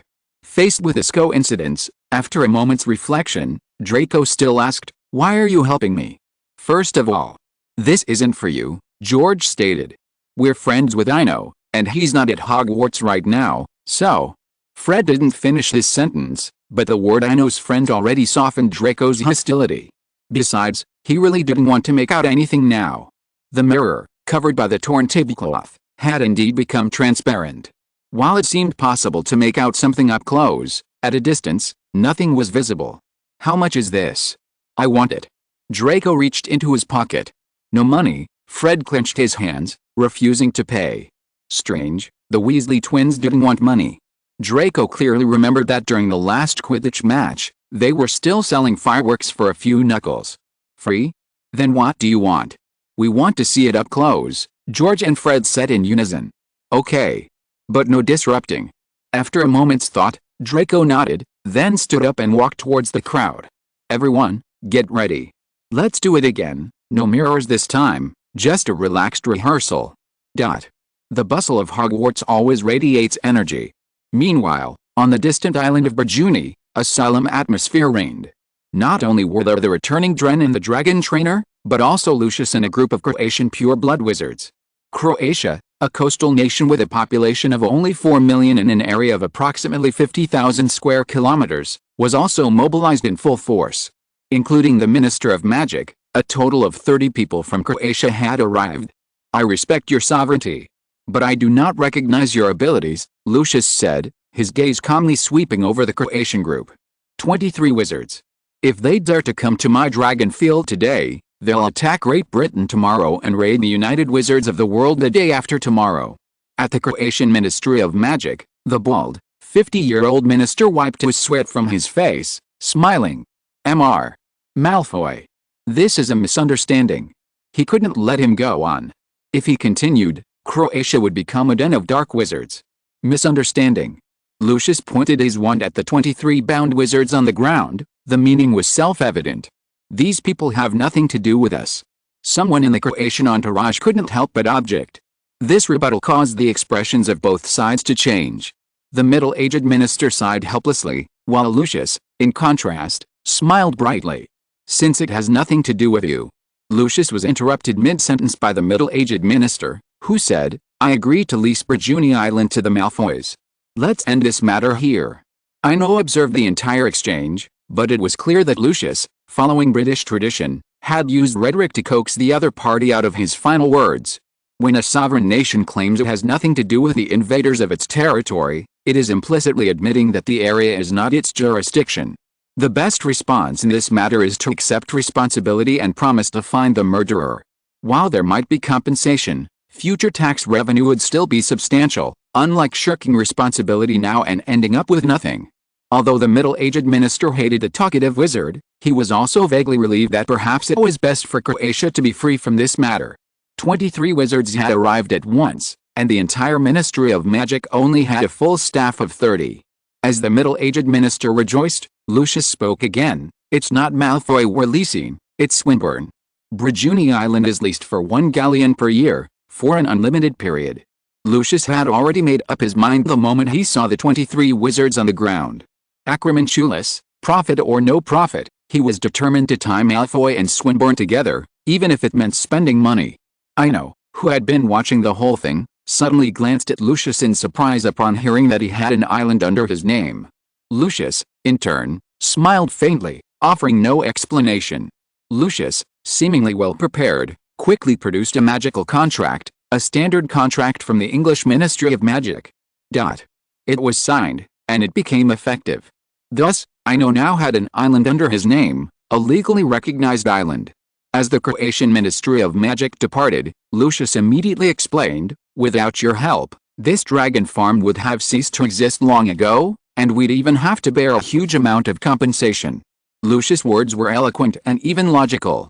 2 months ago, Ino might have believed him, but after 2 months at the dragon farm, he realized that its value wasn't the site, the buildings, or even the dragons. The most valuable thing was always the market share. "Uncle Lucius, although I accept the island, Draco's shares won't change." Faced with such kindness, Ino accepted. After all, understanding the true intentions meant more refusals took on a different meaning. As expected, Lucius's smile enveloped him upon hearing that Draco's shares would remain unchanged. "Haha, then, this place will be left to the two of you from now on. I'll handle the initial construction, including paying Diran and the others' salaries." An unspoken understanding was reached. Chapter 239, Newt's Visit. The plan remains unchanged. Brigiuni Island. Dren and his men, having returned, began treating the unconscious Ukrainian Iron Belly. Also dealt with were the 23 bound wizards. As for the subsequent treatment of these wizards, Ino didn't foolishly ask, and Lucius didn't volunteer either. The wonders of magic were once again demonstrated. In just a few hours, the entire island's buildings had been restored, save for the dead Acromantulas and the island's vegetation. After all, no magic, no matter how powerful, could bring the dead back to life. As if determined to pave the way for Draco, after everything was settled, Lucius decisively left 10,000 galleons and left the island via Portkey. An hour after Lucius's departure, the island welcomed 2 distinguished guests. Facing the pale-haired, shyly smiling elderly man, Ino quickly approached. "Long time no see, Mr. Newt. You should have told me from the beginning. I'm bored in Devonshire too," Newt said, looking around, a hint of anger in his tone. "It's all over." "I didn't expect anyone to be so bold," Ino explained vaguely, then looked at the elderly man accompanying him, old Flint from the publishing. "Welcome, too, Mr. Flint. Forgive my impertinence. I informed Newt as soon as I got the news, but it seems I was a little late." Compared to their last meeting, Ino noticed that old Flint had changed a lot.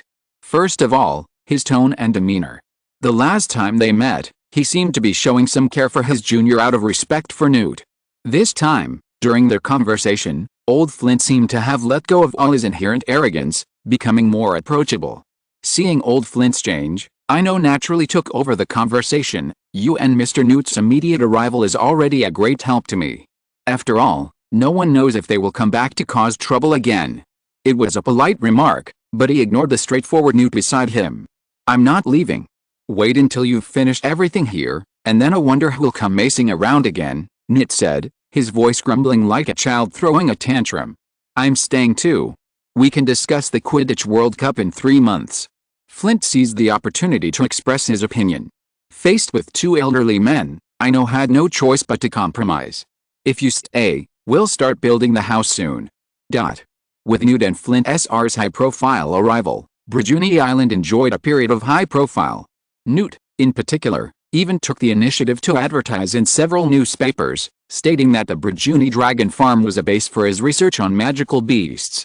Unlike the influence of purebloods in Britain, Magical Beastmasters enjoyed a worldwide reputation. The newspaper advertisements also signaled that the entire wizarding community was paying attention, and no one would dare to mess around again. After all, in peaceful times, those who first break the rules often bear the brunt of the consequences. In these peaceful days, everything on the island seemed to be thriving. It was mid-May. More than 10 days had passed since the last incident. Old Flint left the island on the 7th day. With him gone, Ino chatted freely with Newt, even broaching the subject of Boggartsome nightmares. It was as if they were back in the relaxed, cozy atmosphere of a small-town American manor last summer. On the shore of Brajuni Island, beneath a lush shade of trees, 2 lounge chairs sat side by side. Newt leaned back, closing his eyes and feeling the distant sea breeze. It felt like you'd changed your mind. Are all magical beastmasters this sensitive? So, you really have? Newt suddenly opened his eyes. I'm hesitant. Because over Christmas vacation, I met someone who taught me something about fire. Ino frankly expressed his concerns.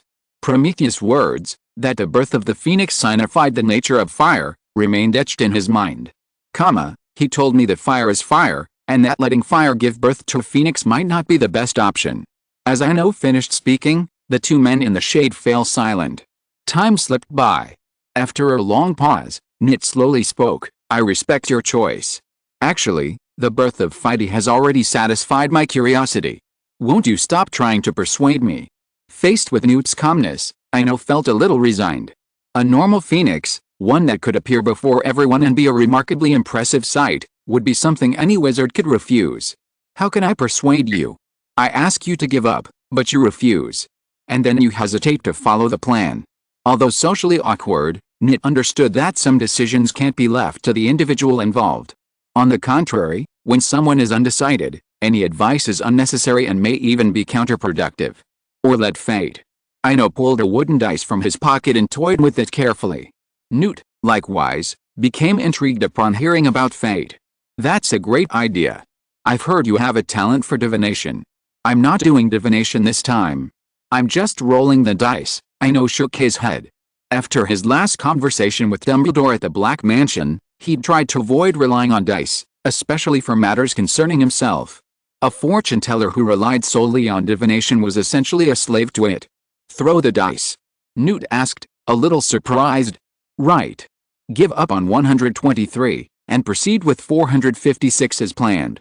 Ino said this, trying to clear his mind to avoid affecting the dice's movement. The dice spiraled into the air, then fell back down, as if in accordance with Muggle physics. It seems the answer is obvious, Nit said with a smile, a hint of relief in his voice. Then proceed as planned. This time, Ino didn't hesitate. He also felt a sense of relief. It was like a knowledge barrier. A pitch-black room is wonderful, but then a match lights up, shattering the darkness. As the match went out, the room was plunged into darkness again. Although everything seemed unchanged, the person in the darkness had undergone a profound transformation. According to the plan, not only Dumbledore and I, but we're also inviting a lot of people along, Nit said cheerfully. Hearing this, Ino suddenly looked forward to the original storyline. If there were really Death Eaters causing trouble, it would be a lot of fun. With Newt and Dumbledore teaming up, even Voldemort in his prime would be a fool. Chapter 240 Hogwarts before summer vacation. In late May, Ino left Brajuni. It wasn't that he wanted to leave, but a letter from Hogwarts forced him to leave. The letter was from Snape, and the message was simple, a mere 5 words, come back for the exam. Receiving the headmaster's concise and clear note, Ino immediately said goodbye to Newt and gave instructions to Durin to ensure the continued smooth operation of the spider farm. Upon arriving at Hogwarts, Ino immediately went to the potions office, marking the end of his 2.5-month break. Thank you for your approval, Professor. Everything is now on track. You didn't need to tell me that. Snape's tone remained unchanged. After 3 years of getting along, Ino knew Snape's character well, so he didn't say anything more. After politely asking for permission, he left the office. After 2.5 months, he returned to the Slytherin common room. Everything felt familiar. The familiar furnishings, the familiar atmosphere. But the only unfamiliar thing was the video mirror on the shelf. It showed a duel between the honest-minded Goyle and Ron. Unexpectedly, Slytherin and Gryffindor were sharing the stage. Even more outrageous was the fact that Ron was being beaten, and badly. In the mirror, Ron staggered, howling, and performed an exaggerated act. Even the most discerning eye could see it was fake, but precisely because it was fake, it was unbelievable. Meanwhile, in the Gryffindor common room, George and Fred tossed a bag to Ron, who eagerly opened it. 1, 2, 3. No need to count. George glanced at Ron, raised an eyebrow, and said, "No more, no less, 30 sickles. The promised reward is no less." Ron smirked. 30 sickles, equivalent to nearly 2 galleons, was the sum he had never possessed in his life. Looking at the glittering silver currency on the table, Ron swallowed unconsciously. Fred's behavior caught his eye, and for the first time, he felt a bit bad about bullying his foolish brother. But there was nothing he could do. Malfoy had offered too much, 10 galleons, all for Ron getting a fake beating from Goyle. Perhaps it was a tacit understanding between the twins, but just as Fred's mind shifted, George tugged him away. As the two left, Ron continued to count the money with a blissful expression. Knowing the amount was one thing, but counting it himself was another, a satisfying experience. "I don't think it's that simple. Ron, think about what's going on." After George and Fred were gone, Harry gently nudged Ron. "It's okay, they wouldn't dare to do anything out of line." Ron shrugged nonchalantly. It was just a prank, neither George nor Fred would cross the line, he knew that. Besides, with a high reward, he didn't want to dwell on it. After all, a fake fall for a sickle, 5 nuts for crying out loud, such a good opportunity was truly rare. If only a quarter of an hour had passed, Ron swore he'd have earned enough to buy a new broom before summer vacation. Who else was there that day? "I have a feeling something's amiss," Harry said, still puzzled. "Malfoy. That's perfectly normal. How else would you expect George and Fred to be so generous? I know not only they're making a profit, but I also know it'll be filmed, but it doesn't matter." Ron saw all this clearly. Perhaps the Wheel Eyes were only poor, not truly stupid. But it was precisely because of this clear understanding that Ron chose to accept the offer. Not only did it pay handsomely, but it also allowed him to appear on film. And Ron Weasley earned his money through his skills and his acting skills. There was nothing shameful about it. After hearing his friend's words, Harry said nothing more. Everyone else knew, so what could he say? Besides, he had been thinking about the possibility of embarrassing things being filmed. But somehow, as Ron spoke, a subtle yearning grew within him. Of course, that presupposed he asked Ino to buy a mirror and film it himself in Gryffindor, rather than collaborating with Malfoy. But all that had to wait for Ino's return. After all, he hadn't been seen for over 2 months. At that moment, Harry suddenly realized that one day, he, too, would miss a boy. Achoo! A sharp sneeze echoed in the library.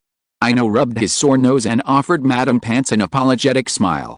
After watching Ron's solo performance in the common room, he headed to the library. With final exams in 2 weeks, while the practicals were flawless, he still needed to review the theoretical knowledge. A poor performance wouldn't be a personal loss, but it would be embarrassing for Snape, and the professors would be filled with gossip and comparisons. He also intended to remind Lena that the countdown to leaving was imminent. This wasn't just because the Hogwarts library was closed for the summer, but also based on the asylum's past practice. It was likely that 2 fantasy worlds would be open again this time. Lena, or the White Witch, the second person who had given him so much help besides Teacher Haunts, could always be treated like a pet. Gratitude and grudges must be clearly distinguished, that was the most basic bottom line. While the rules prevented their bond from being severed, he could grant them maximum freedom within them. And this freedom could be maximized, whether in Middle-earth or Arad. With these 2 goals in mind, Ino remained in the library until 7 p.m. As the library dwindled, he casually stumbled upon the restricted section again. Similarly, a nimble blue acromantula crawled up his robe sleeve. Before leaving the library, Madame Pants asked curiously, "Exams are approaching, and you're not borrowing a few books? In another week, they'll all be gone." In response to this kind reminder, Ino gently shook his arm. "Thank you. But I have a better option." Lena had spent an entire school year in the restricted section. With all that accumulated, why would she borrow books? Today's sharing, Horcrux. British magical classification, origin and distribution. Horcruxes are native to Scandinavia but are now found throughout Northern Europe. Appearance: Horcruxes are pink, bristly, mushroom-like creatures, resembling a fleshy pink mushroom covered in sparse, straight black bristles. Habits: Horcrux extend their powerful tentacles, rather than roots, underground to search for their preferred earthworms. Chapter 241. It really became a nightmare. In early June, temperatures soared daily in the Scottish Highlands. Similarly, as final exams approached, Hogwarts became visibly restless. This was especially true for the 5th and 7th year wizards. These two crucial exams not only marked their academic performance but also determined the trajectory of their future lives. However, the tense atmosphere before exams never affected the Slytherins. Over 80% of young snakes have a smooth path paved from birth. Whether it's owls or newts, to put it bluntly, these are limitations imposed on ordinary people. Even Goyle would inherit the family business upon graduation. Perhaps, for him, attending school was more like a vacation, with the opportunity to review the Hogwarts kitchens. The four houses always presented four different scenes. The Slytherin dormitory. In the quiet surroundings, the only sounds were the turning of pages and the scraping of quills. Lena, my suggestion is Middle-earth. I've told you the story, but the choice is yours. Ino glanced at the handwritten books on the table.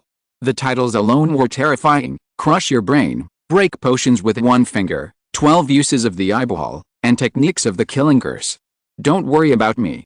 I've already chosen the place, Lena said in a cold voice. These books have been carefully selected. This is the last thing I can do for you. Put the books aside for now. Choosing the right place is crucial. Ino emphasized again. He knew that some things, once chosen, were difficult to change. Especially with the time difference between the two worlds, the next time they met might be decades later. There's no choice. It's just about experiencing life. Besides, I'm already quite content. Since I entered Narnia, I've encountered nothing but endless hostility and rejection. Lena spread her 8 legs and lightly leaped onto the table. Living again, I didn't expect it. I want to thank you for that. But you still don't have freedom. For the first time, Ino pointed out the drawbacks to her face. He had been studiously avoiding the subject until now. The miraculous properties of the sanctuary gave him absolute control over Lena. After he pointed out the problem, the dormitory fell silent for a moment. Horizontal ellipsis. Time slipped by in silence, minute by minute. After a while, Lena was the first to break the silence. So, you'll force me to do anything? Of course not. Ino retorted without a second's hesitation. If that's the case, then why call it unfreedom, little one? Lena chuckled. Though in her acromantula form, she once again displayed the confidence of a legendary witch. The long-lost greeting also brought back memories for Ino.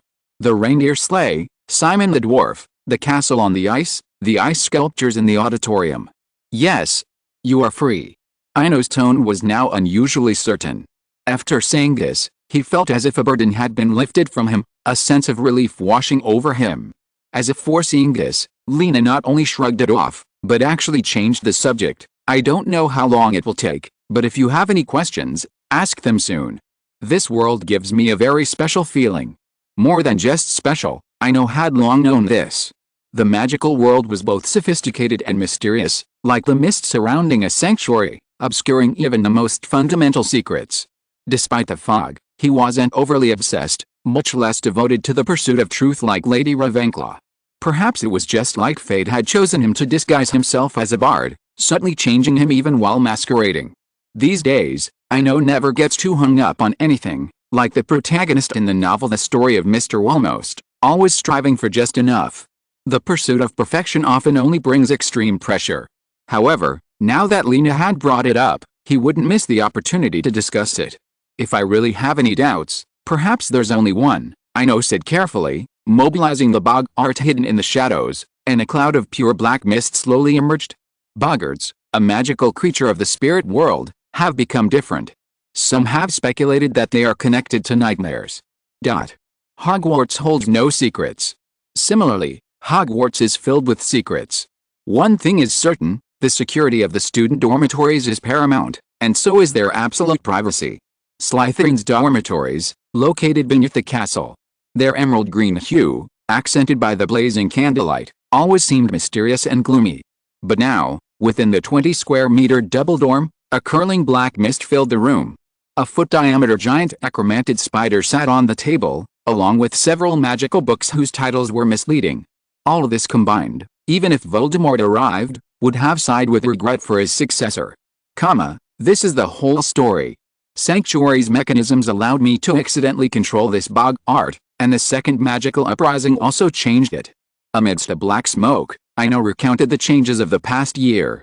He hid nothing from Lena, nor did he need to. To put it bluntly, they were all tied to the same rope, a rope that could never be severed. Following his detailed explanation, the imagined silence didn't materialize. Without even a moment's thought, Lena immediately took over and offered her own perspective. There's nothing strange about this. All this is simply because you believed that story. You believed deep down that Boggart and Nightmare had changed. Of course, that's not enough to cause a fundamental change. Lena's feet gently stirred the mist in the air, and her cold voice echoed through the dormitory. The root of everything lies in the magical riot, which is one of the reasons I hold this world in such high regard. Children who have never learned magic, when magical riots occur, can achieve things that even powerful wizards cannot. When their emotions are high, they can even make their wishes come true. But this power is uncontrollable. It only grants the young wizard their innermost desires, whether it's a piece of cake or flight. As Lena spoke, Ino gradually understood the problem. A most striking example was when 11-year-old Harry silently and wandlessly cast the vanishing charm at the zoo, causing a Brazilian python's glass to vanish. This ironclad evidence had convinced him of Lena's point of view. The second magical uprising was triggered by a Boggart, and he subconsciously believed that Boggarts were connected to nightmares. Under this power, which was almost as if his wishes had been fulfilled, everything naturally and fundamentally changed. Chapter 242 150 Magical Miracles. Slytherin Dormitories. The dark fog gradually dissipated, and as if with a sense of their own, they merged into the shadows in droves. The Second Wizarding War has achieved countless unrepeatable miracles. And this achievement is just the beginning. After understanding everything, Ino sighed with deep emotion. 150 chocolate frogs. This wasn't just a card game for young wizards, these were clearly 150 magical miracles. The terrifying Oggarth, the invincible Andros, Archibald Alderton, who accidentally blew away an entire village while crafting a cake. Each one was a unique, unrepeatable miracle. This, in turn, confirmed the uncontrollable nature of the magical war. His mind wandered, and Ino thought of many things. He thought of Parseltongue, Nico and the Philosopher's Stone, even the four founders, Merlin. Black and white, good and evil. These wizards who had etched their names in magical history were ultimately fleeting, unrepeatable miracles. Meanwhile, Lena also made a request. Since you've already figured it out, take me back now, if it's convenient. I'd like to spend the rest of my time with that flower. Of course. Ino nodded without hesitation. It's so different now. You won't recognize it. There's even a new valley to the east. He knew Lena couldn't return to the sanctuary on her own. It wasn't just Lena, but also Fighty and the Boggart. Although they were connected, they didn't have free access. With this thought in mind, Ino gently held Lena's foot with one hand, while his other hand rested on the 5 or 6 handwritten spellbooks on the table. His figure suddenly vanished, and the dormitory became quiet and cold again. Meanwhile, on the other side of the castle, in the Gryffindor 5th-year dormitory, George and Fred sat quietly on their beds, a pile of loose coins between them. While the spread consisted mostly of copper nuts and silver sickles, there was also a considerable amount of gold galleons.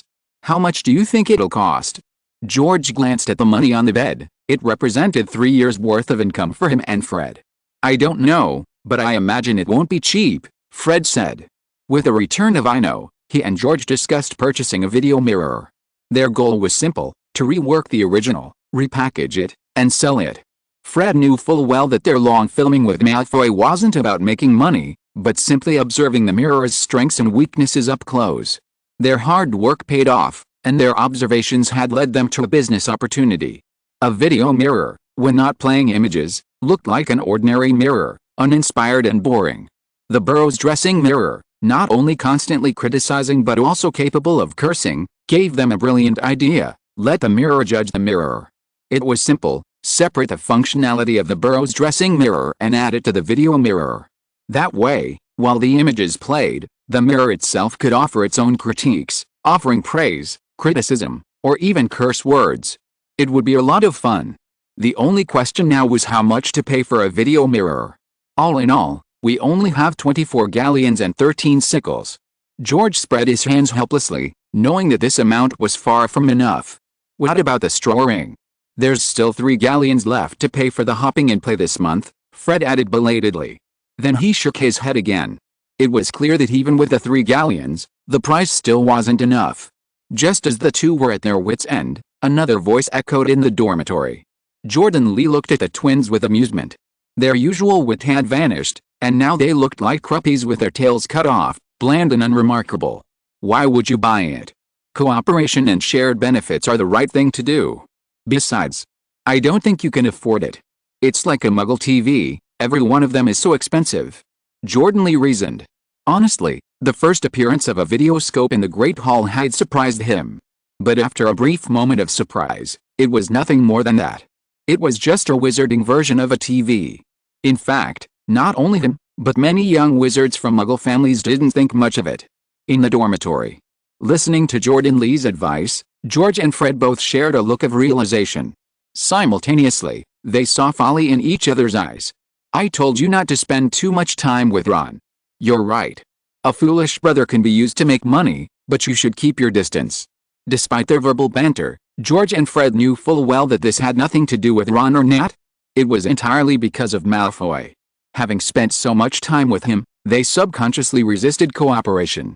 But now, with Jordan Lee's guidance, they suddenly realized that Malfoy was merely an errand boy, perhaps even one who did it for free. Having made up their minds, George and Fred didn't waste any time. After gathering the change on the bed, they headed out of the dorm. Similar scenes unfolded in other houses. Everyone wanted to own something interesting. Previously, perhaps because the person in charge was away, even if they had an idea, they could only wait patiently. But now, with the inventor's return, many people were tempted. In Ravenclaw Tower, Chu Zhang was surrounded by a crowd.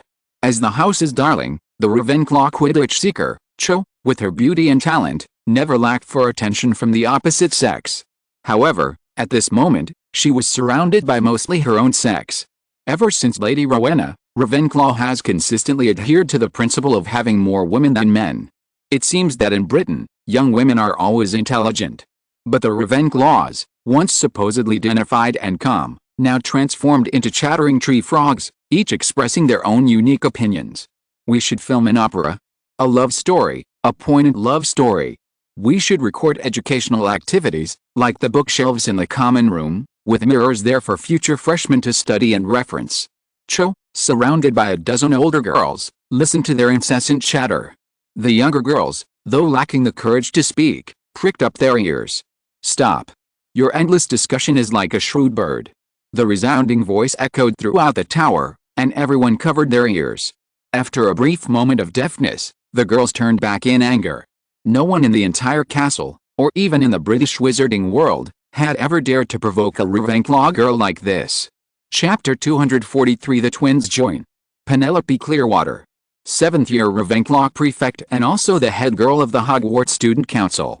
Facing the angry eyes in the common room, Penelope calmly lowered the one that was against her throat. What? Do you have anything to say?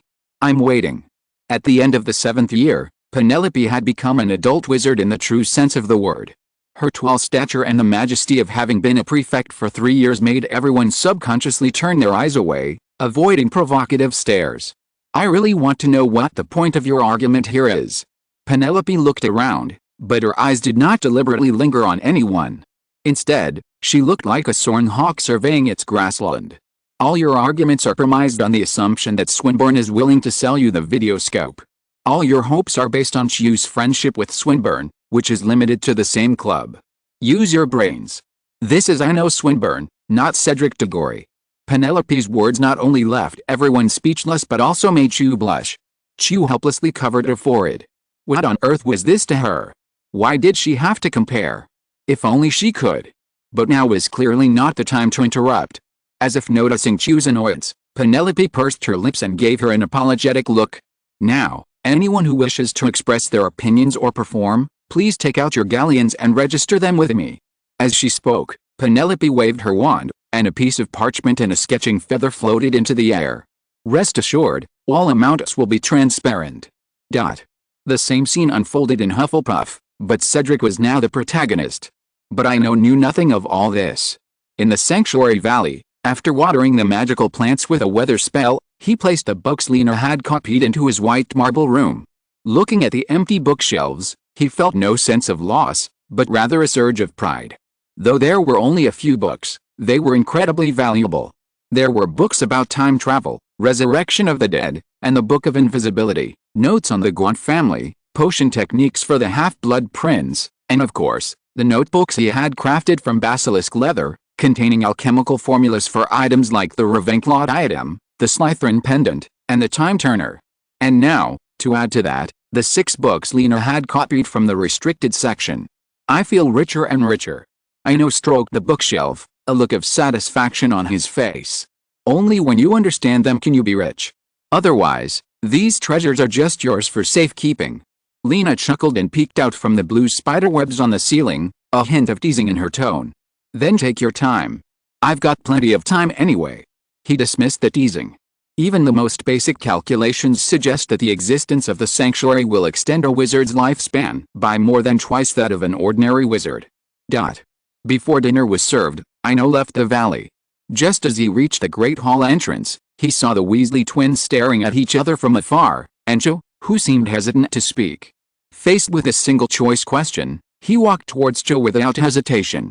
It wasn't for any other motive, simply because he felt a deeper connection with Cho.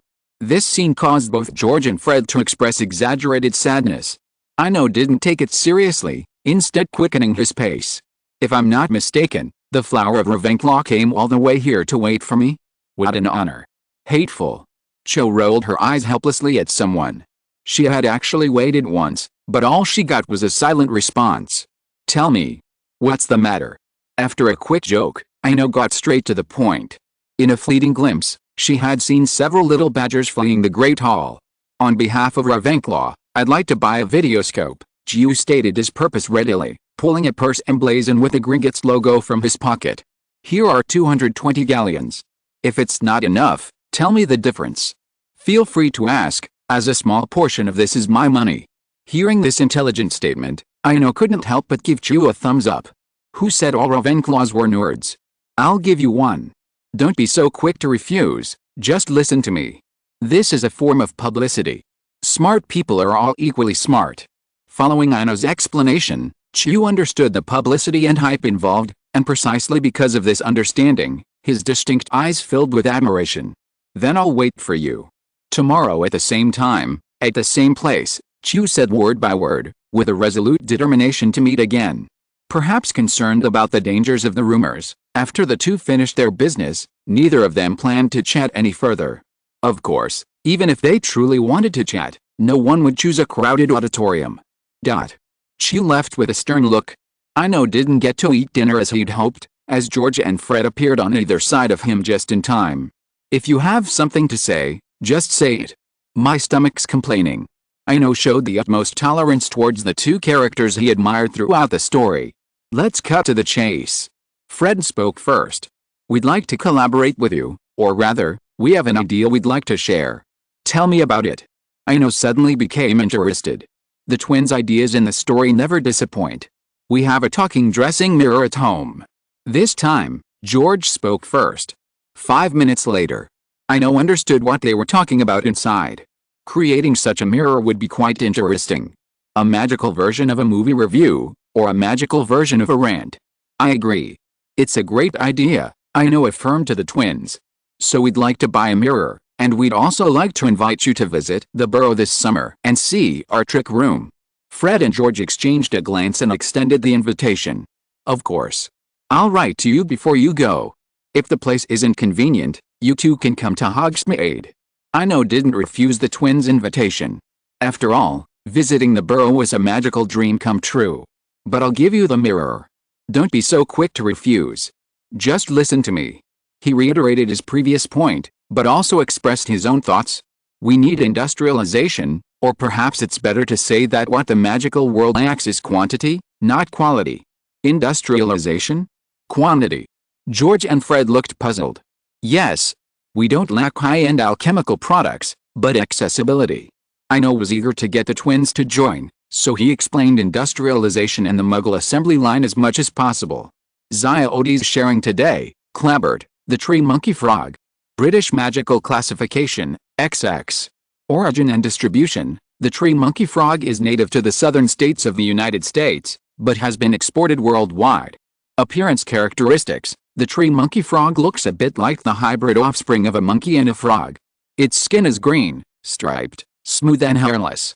It has webbed hands and feet, and its limbs are long and flexible, allowing it to swing between branches like an orangutan. If you're listening to this novel on a channel other than Fanfic World, it means they downloaded and uploaded it without effort. We cordially invite you to visit our channel, Mundo Fanfic Novelis. There you'll find the original version of this story, and you can explore many other novels of various genres. We're waiting for you to immerse yourself in a world of incredible novels. Chapter 244 Arrangements Before Leaving School. In stories about magic, wizards are a truly mystical group. Their mystical nature is roughly analogous to how they attend the same school, learn from the same books, and have the same professors, yet each possesses a unique ability to perform magic. A simple example, Hermione knows something Harry doesn't, Harry knows something Ron doesn't, and Dumbledore knows something no one else can. Perhaps due to population constraints, wizards have never prioritized industrialization. Only two industries have truly achieved semi-industrialization: newspapers and candy. Chocolate frogs and BB's every flavor beans are particularly exemplary. In the Great Hall. Over a month ago, Ino had envisioned a solution for the telescope, or rather, a future plan. Current technological limitations make it difficult to achieve real-time broadcasting similar to that of radio and television. The only solution is to minimize costs, striving to make it a consumable product rather than a luxury item. While keeping prices low, it's best to bundle sales. Since the start of the conversation, the Weasley twins have been keeping as quiet as possible, refusing to interrupt. However, after hearing about a bundle sale and a target, George couldn't help but interrupt, saying, "The Daily Prophet won't agree. And at 2 nights a copy, there's no way they can cover the cost of the mirror." Yes, they won't agree. The Daily Prophet has its own internal complexities. Fred nodded seriously. Ino didn't immediately refute the twins' point, but instead changed the subject. "We can put the newspaper aside for now, but we need to consider reducing costs and mass-producing it. I happen to have an island in Croatia, but we can discuss that after the summer break. I really need to eat now." Hogwarts dinner service was limited, and during their conversation, the Great Hall began to thin out. George and Fred, equally tactful, didn't discuss further after getting the answers they needed. Since they'd already agreed to it during the summer break, there was no need to rush. The days passed slowly. A week before exams, a photography frenzy swept through the castle. Similarly, each of the 4 houses received its own mirror. Even though it was just one, it didn't dampen their enthusiasm. However, this enthusiasm was quickly and forcefully suppressed by the professors. It was understandable, actually. If they didn't study hard before finals, and instead created a new entertainment trend, then that entertainment would inevitably have no place. With the professor's intervention, the castle returned to its usual frenzy of review. Inside the castle, there was a sense of restlessness. Outside, however, the trees were lush and vibrant. With nothing else to do, he revisited Hagrid's hut, perhaps to escape the hustle and bustle. Inside, Ino lounged leisurely on the single sofa. "Hagrid, are you still staying at Hogwarts during the summer vacation?" He was curious whether Hagrid's current job was primarily as a professor or a gamekeeper. "Yes, I am." Hagrid placed his 2 cans of butterbeer on the table, plopped down in a sturdy chair, and explained in a deep voice, "While I'll be staying in the castle, I'll have a degree of freedom. As long as I prepare well in advance, I can occasionally leave for a few days."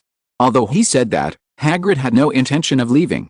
Especially after raising the new Impacromantula, he couldn't leave, otherwise the little fluffy creatures would be left with no one to care for them. Ino saw what Hagrid was hinting at, and precisely because he saw it, he wanted to make this matter clear, to see it through. "Hagrid, if it's okay, I'd like to have you over for the summer." Before he could finish this sentence, Hagrid interrupted him. "Of course, I heard you bought a house in Hogsmeade." No, Croatia." Ino succinctly stated his plan to move all the imps and acromantulas to a dragon farm to prevent them from disrupting the balance of the Forbidden Forest. An island? A dragon farm? With acromantulas? Hagrid was stunned. Although his thick beard obscured his expression, the shock in his tone was hard to conceal. "That's about it." "So, We don't have to be so sneaky anymore. Ino knocked on the table, and a thin layer of frost coated the 2 cans of butterbeer on the table. Then he casually opened a can of ice-cold butterbeer in the height of June. The refreshing coolness flowed down his throat and instantly spread throughout his body. Great! Hagrid exclaimed heartily after regaining his composure. A private island, and one far from mainland England. Truly the sky is high, free for birds to fly, the sails to sail far away. Private property is like that, sacrosanct and inviolable. Similarly, even if something needs to be investigated, only the Ministry of Magic in England has the right to do so. I'll write to you during the summer vacation to make specific arrangements, but you can start preparing now, Ino said, looking out the window. In their brief conversation, the sky, which had been bright and sunny, suddenly darkened. Life, sometimes, is like the weather. Sunny, cloudy, and occasionally windy and rainy. This is the law of nature, and no one can escape it, no one can avoid it. It was the last day before the 3rd year of school. Whether it was Percy, Penelope, or the other graduates, they all grew melancholic. Things he once took for granted, he now couldn't get enough of. The library door, the moving staircases, the murals in the corridors, the furnishings in the college common room. Every place, every corner, seemed to hold traces of their past, for 7 whole years. Also the day before leaving school, Ino was once again intercepted. But this time, instead of waiting in the Great Hall, the other party came straight to the Slytherin common room. Percy and Penelope, visiting as the male and female presidents of the Hogwarts Student Council, were there. The gleaming badges on their chests granted them authority within the castle, no less than that of ordinary professors. In the common room, Ino looked at the talented and beautiful couple before him, and after a brief moment of reflection, he agreed to their request. I can only provide you with 4 videoscopes, one for each of the 4 colleges' graduations. It's not about the money, I don't have a lot in stock right now. Percy and Penelope exchanged glances, and in an instant, they reached a tacit understanding. Thank you, Mr. Swinburne. Honestly, I'm quite satisfied with just 4, Percy said sternly. That's nothing. Besides, I understand the sadness. Ino waved a hand. But there's some good news. You can take as many pictures as you can. We expect to see videoscope merchandise in Diagon Alley before summer vacation, so making a copy won't be a problem then. In fact, even if Percy and Penelope didn't come, he was planning to hold a graduation dinner for Slytherin before tomorrow and take some pictures as a souvenir. Their presence saved him some time. Chapter 245. Nothing has changed, everything is changing. It was mid-June, and the dusk breeze carried a slight chill. Ino, suitcase in hand, walked alone along the winding cobblestone road leading from the castle to Hogsmeade. It should have only been a half-hour walk, but he'd walked for over an hour. For no other reason than a desire to slow down. Whether it was the pace of life or the passage of time, everything was already moving fast enough. Perhaps, a little slowing down was the true luxury. Approaching Hogsmeade, the air carried the sweet aroma of candy and the freshness of herbs. It was obvious that Honeydukes was working on his candy again. The main street was lined with colorful shops, their windows displaying a dazzling array of magical props and trendy goods. Although these businesses were open, they lacked the commercial atmosphere of Diagon Alley and instead had the tranquility of a village shop. Perhaps this was one of the reasons people loved Hogsmeade, a quiet place amidst the hustle and bustle, a place of peace amidst chaos. Ino leisurely made his way back to his little house. Cottage. After connecting to the Flu network, he had given it a welcoming name for ease of travel. A cozy little cottage in the countryside.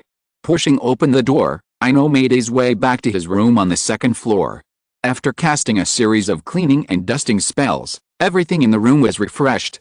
He threw open the window, letting the lingering glow of the setting sun cast a shadow over the room.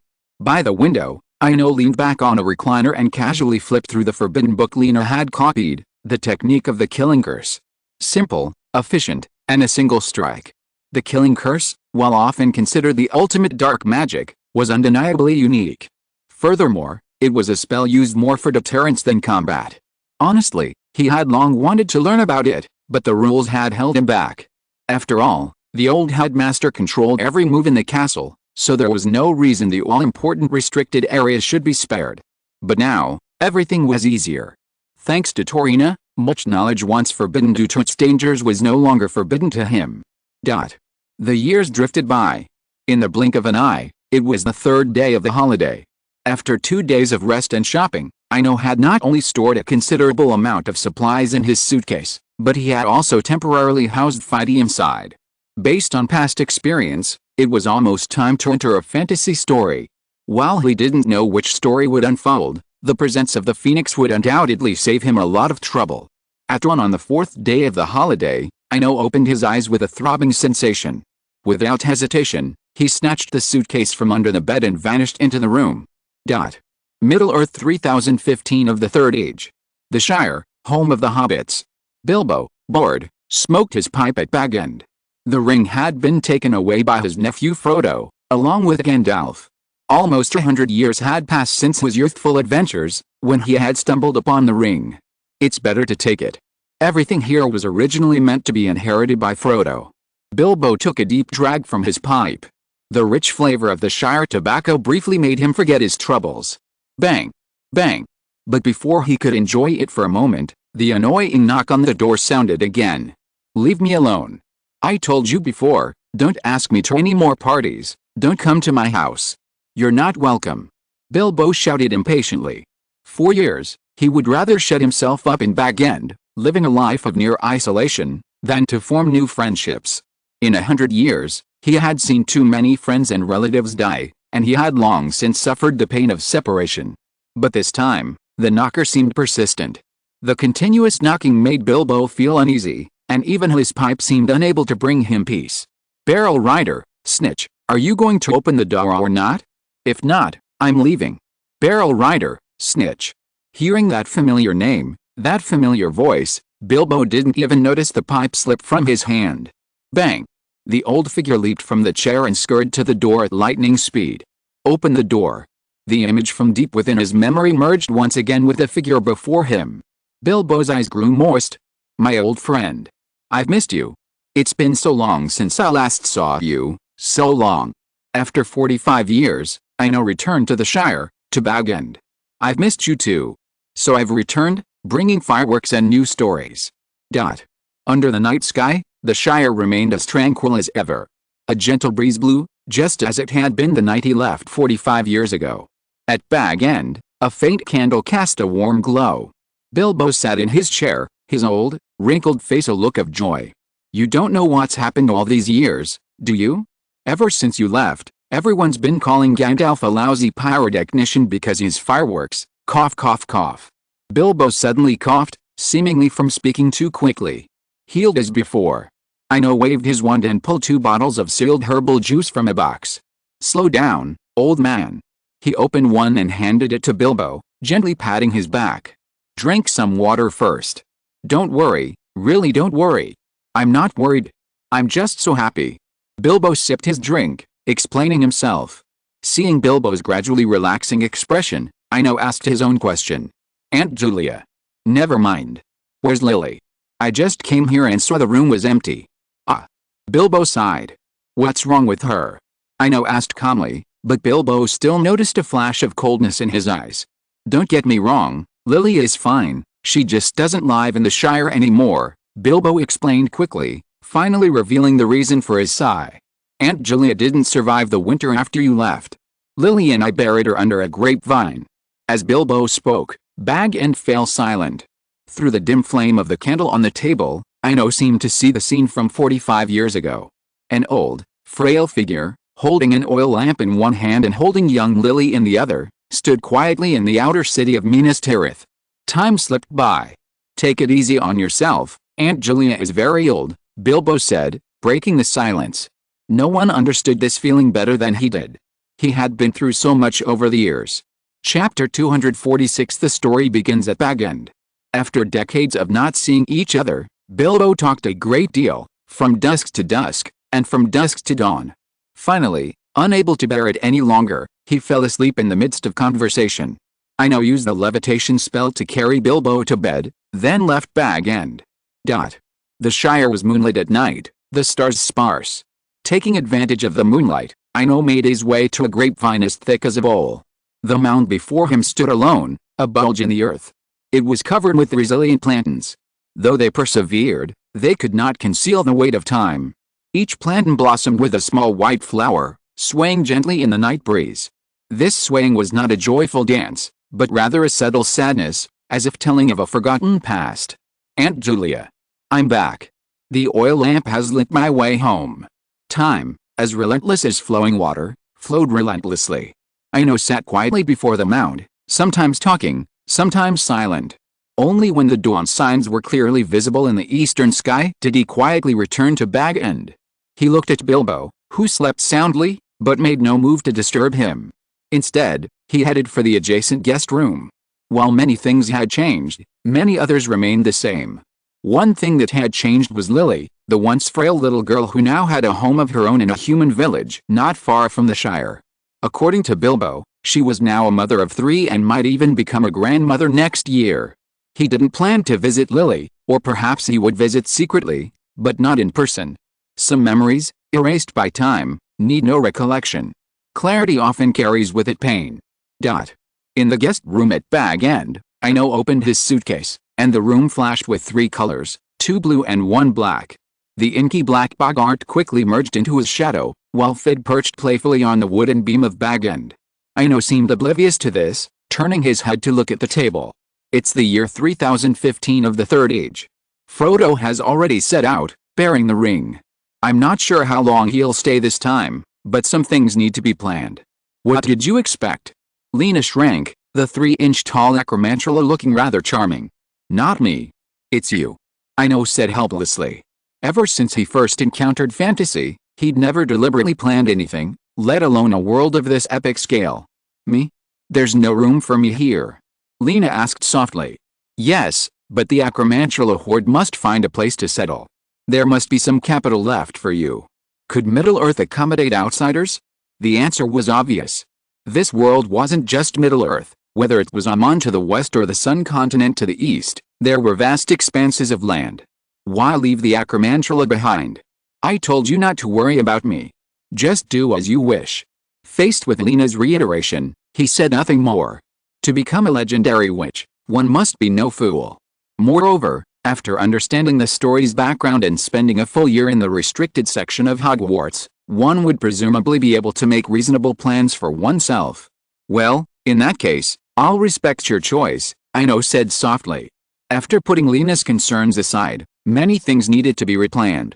The first was deciding how long to stay. Frodo's departure from the Shire seemed short, given the tightly packed plot. But in reality, the Fellowship's journey from the Shire to Mordor took nearly 10 years. The story finally concluded in 3021 of the Third Age. In his guest room, Ino carefully reviewed the plot once again and came to a helpless conclusion. Nothing could be done now. He had originally planned to participate in the Battle of Helm's Deep in Rohan, but that would also take place in 3019 of the Third Age, 4 years later. His intention to participate was driven not only by his friendship with the young Theoden, but also by his own heart and the tenor of the fantasy world. Having previously been unable to change, it was understandable that he had played dumb to protect himself. Now that he had the power, if he stood by and watched, he would truly be an accomplice. If he watched the orcs slaughter without stopping them, his patroness might not be able to be released any more times. He knew it was an exaggeration, but many things start with small steps. Just like the book Techniques of the Killing Curse, it explicitly stated that for safety reasons, practice should be limited to 3 times a week. Have you formed an idea? Lena asked after seeing Ino's expression calm down. I have. I'll stay calm for a while, and only return when I'm sure the story is over. Then I'll join the defense of the city, so that future stories won't be about wizards fighting only with swords. Ino expressed his thoughts, but there was another hidden meaning behind this choice. He was trying to curry favor with Gandalf in front of her, and it was also a way of doing Lena a favor. Upon hearing this plan, Lena said, her tone unchanged, I thought you would choose to go to the country of Rohan and rescue the king who took the photo. To fight Saruman. Ino looked up in surprise.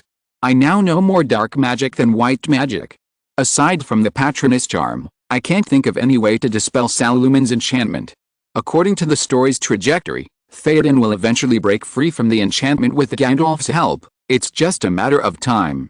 Besides, nothing serious happened during his enchantment, the worst that happened was dispersing the soldiers. As a nation on horseback, Rohan dispersing soldiers? It looked like sending herds out to pasture. It's up to you to decide what to do, Lena said nonchalantly. Don't worry, at worst we can just move to another world. It's nothing, Ino consoled. Bag End. Bilbo slept soundly, having a long dream. In it, his old friend, the human wizard Ino, who had once saved his life, returned to visit him. After 45 years, he looked the same as when he left, only a little taller at best. Opening his eyes, Bilbo was still reminiscing about the dream. They seemed to have talked a great deal, and the conversation lasted well into the night. Wake up. You haven't told me Lily's address yet. A familiar voice echoed from outside the room. Bilbo shuddered, his memories of last night coming back to him. Ha, this isn't a dream. I'll take you there soon. I don't have anything else to do anyway, so let's go visit Lily, and her 3 children too. Despite being 100 years old, Bilbo nimbly jumped out of bed and happily walked out of the room. He had arrived in Middle-earth again, a new beginning, but also the conclusion of the entire Middle-earth story. Chapter 247, The Hero's Decline and the Growing Team. Middle-earth, 3rd Age 3018. In peaceful times, time often slips by unnoticed. Ino lived peacefully in the Shire for 3 years. But after the first year, he was certain he'd hit the jackpot, and he'd likely stay until the story's conclusion. 7 full years, a truly luxurious time. Reading, farming, and the study of alchemy and magic, these 3 things became his life's entirety. Of course, there were still many hiccups, like hosting the fireworks display at the Shire's annual gala and visiting Lily with Bilbo. However, during those visits, he remained absent, observing from a distance under a disillusionment charm, leaving behind some alchemical charms. In her middle age, Lily began to resemble Aunt Julia. But the only positive aspect was that she was much happier than Aunt Julia, a loving husband, 3 married children, and a new grandson. The Shire. Amidst a lush green field, a young man in a linen robe suddenly appeared. He was at least 6 feet tall, his long, dark hair reflecting a pale blue glow in the sunlight. His features were 3-dimensional and handsome, and except for the lack of pointed ears, he looked exactly like an elf. Having entered Middle-earth at the age of 15, Ino had now turned 18 in 3 years. Similarly, he had briefly possessed the physique of an adult wizard. It was brief, but only because the story ended, and everything would vanish. Physical changes, the erosion of time, would return to the state before the story began. Clear water like a spring. Ino waved his wand, and a thick column of water shot up into the sky. The water splashed into the air, but it didn't fall. Instead, it floated there, defying all logic, until it gradually coalesced into a giant ball of water, 10 feet in diameter. Then, as if controlled by an invisible hand, the ball began to slowly spin, and as it spun, countless water droplets fell onto the fields, effortlessly creating artificial rainfall. The water-making spell, the levitation spell, and the elemental transfiguration spell, the 3 magics flowed together in a silky, seamless flow. After completing all this, Ino vanished again. 3 years, 3 years of immersion. Not only had his magical powers grown significantly, but he had also calmed down and carefully sorted out the knowledge he had previously acquired. Bag End. After lunch, Bilbo expertly filled 2 pipes. Try this one of mine. It's been sitting there for nearly 100 years. Ino took the pipes, but didn't light them. Instead, he pulled a dusty box from the chest. What is this? Bilbo's eyes flickered with nostalgia. Yes, you once traded it for a plate of sweets and cheese. Ino opened the box. Inside was the tobacco he had exchanged with Bilbo in Bjorn the Skin Changer's room on his first visit to Middle-earth. Looking at the item deep in his memory, Bilbo reached out tremblingly and refilled his pipes. Sizzle. The matches lit, and the 2 men at Bag End began their post-dinner smoke. Ino gently closed his eyes, taking in the rich aroma. Since last year, he had gradually assimilated to Bilbo's taste, coming to love the flavor of Shire tobacco. Time slipped by unnoticed in the silence. As the smoke gradually cleared from the room, Bilbo slowly spoke. Old friend, are you leaving? Without waiting for Ino's reply, Bilbo continued, don't try to deceive me. But I'm already glad you've stayed with me this long. Over the years, they've always been fleeting, even Gandalf wouldn't stay more than a few days before leaving. Bilbo's aged voice spoke calmly. But somehow, Ino could hear a hint of a hero's fading years in his voice. Was Bilbo a hero? Undoubtedly. He was a hero. Not only did he face the ring's allure and remain steadfast, but more importantly, he was brave. Smaug was no blood-draining dragon in a dragon farm. He was on par with Gandalf and the Balrog. Time is merciless, and heroes fade. The once brave hobbit adventurer was now an old man who easily choked on a puff of tobacco. Bilbo sat in his chair, still babble-like, his voice growing fainter, until he even began to snore. A cerulean sky, lush green meadows.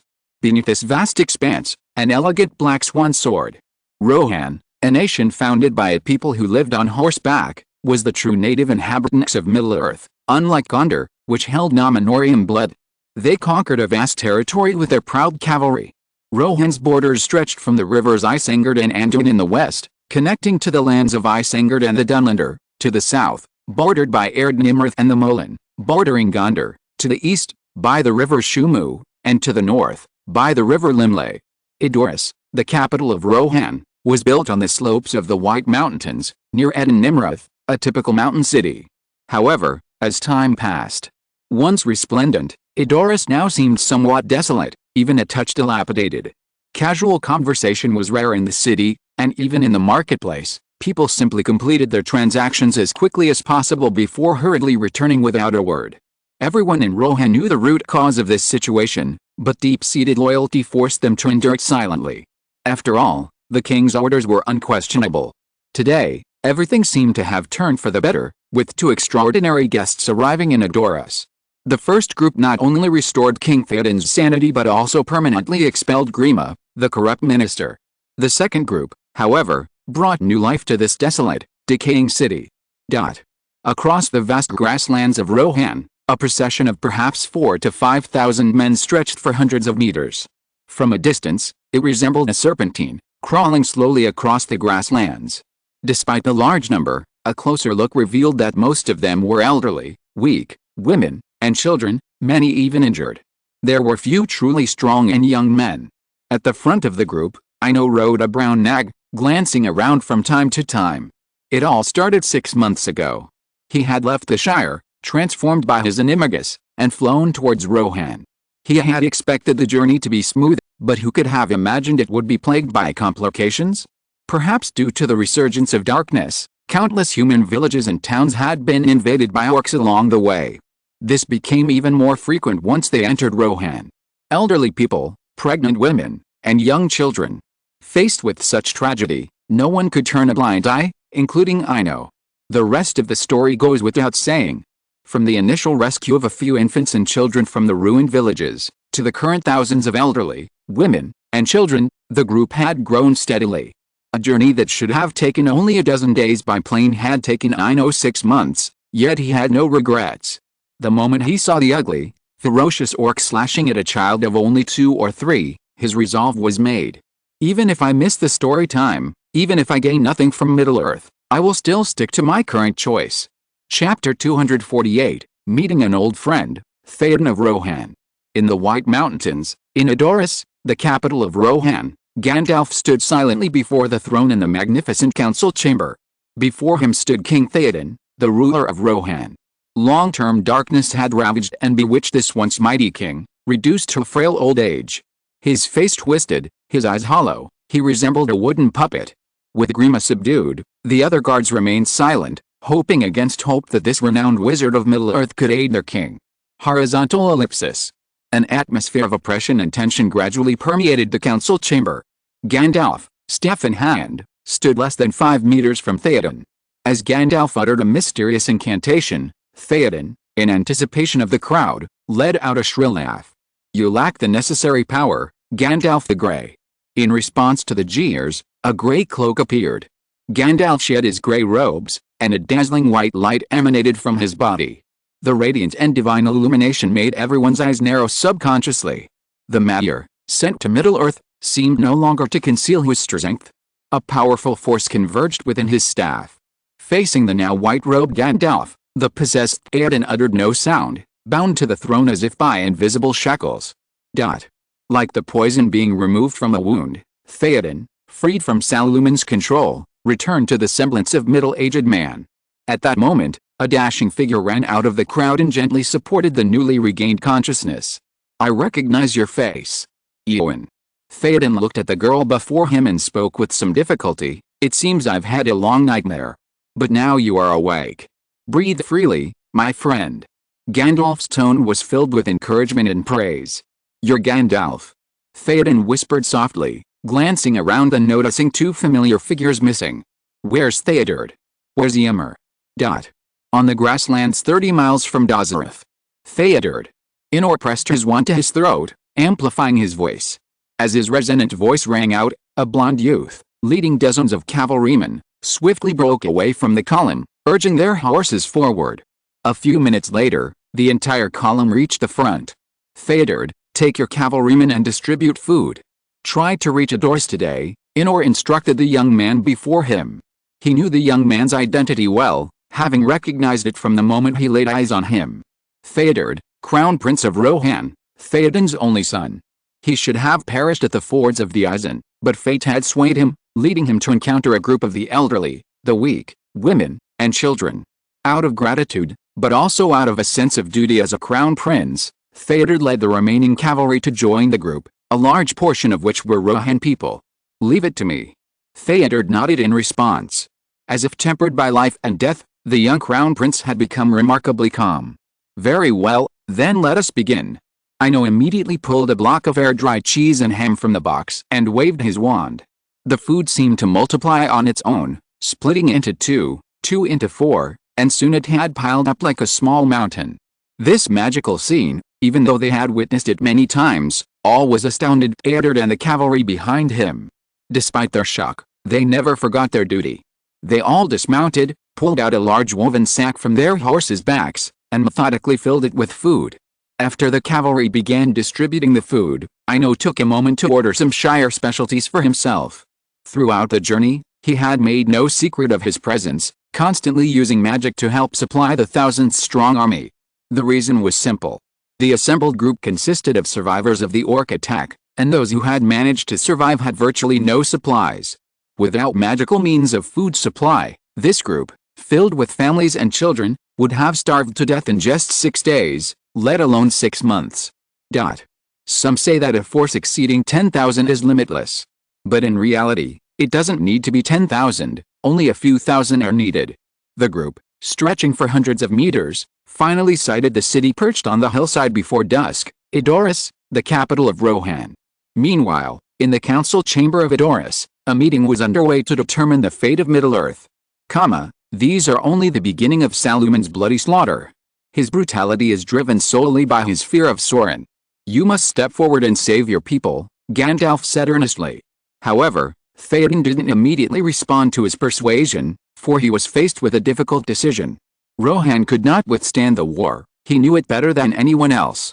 Over the years of being bewitched and controlled, Grima's reckless actions had severely damaged Rohan's national strength, to the point where Edoras could no longer even muster a cavalry unit of 1,000 men.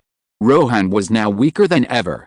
Seeing Theoden fall silent, Aragorn suddenly spoke. You still have 2,000 elite cavalry fighting in the north. They are the Rohan riders led by Ymir.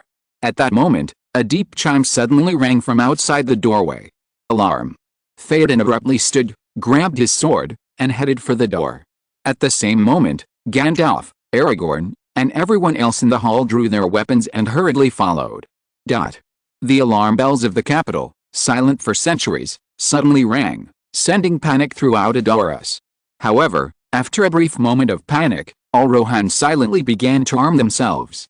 Whether they were elderly elders, injured or disabled middle-aged men, or even young children, each one spontaneously took up their weapons, whether farm tools, short bows, or rusty longswords. At this moment, age separated them all. They shared a single identity, Rohan soldiers.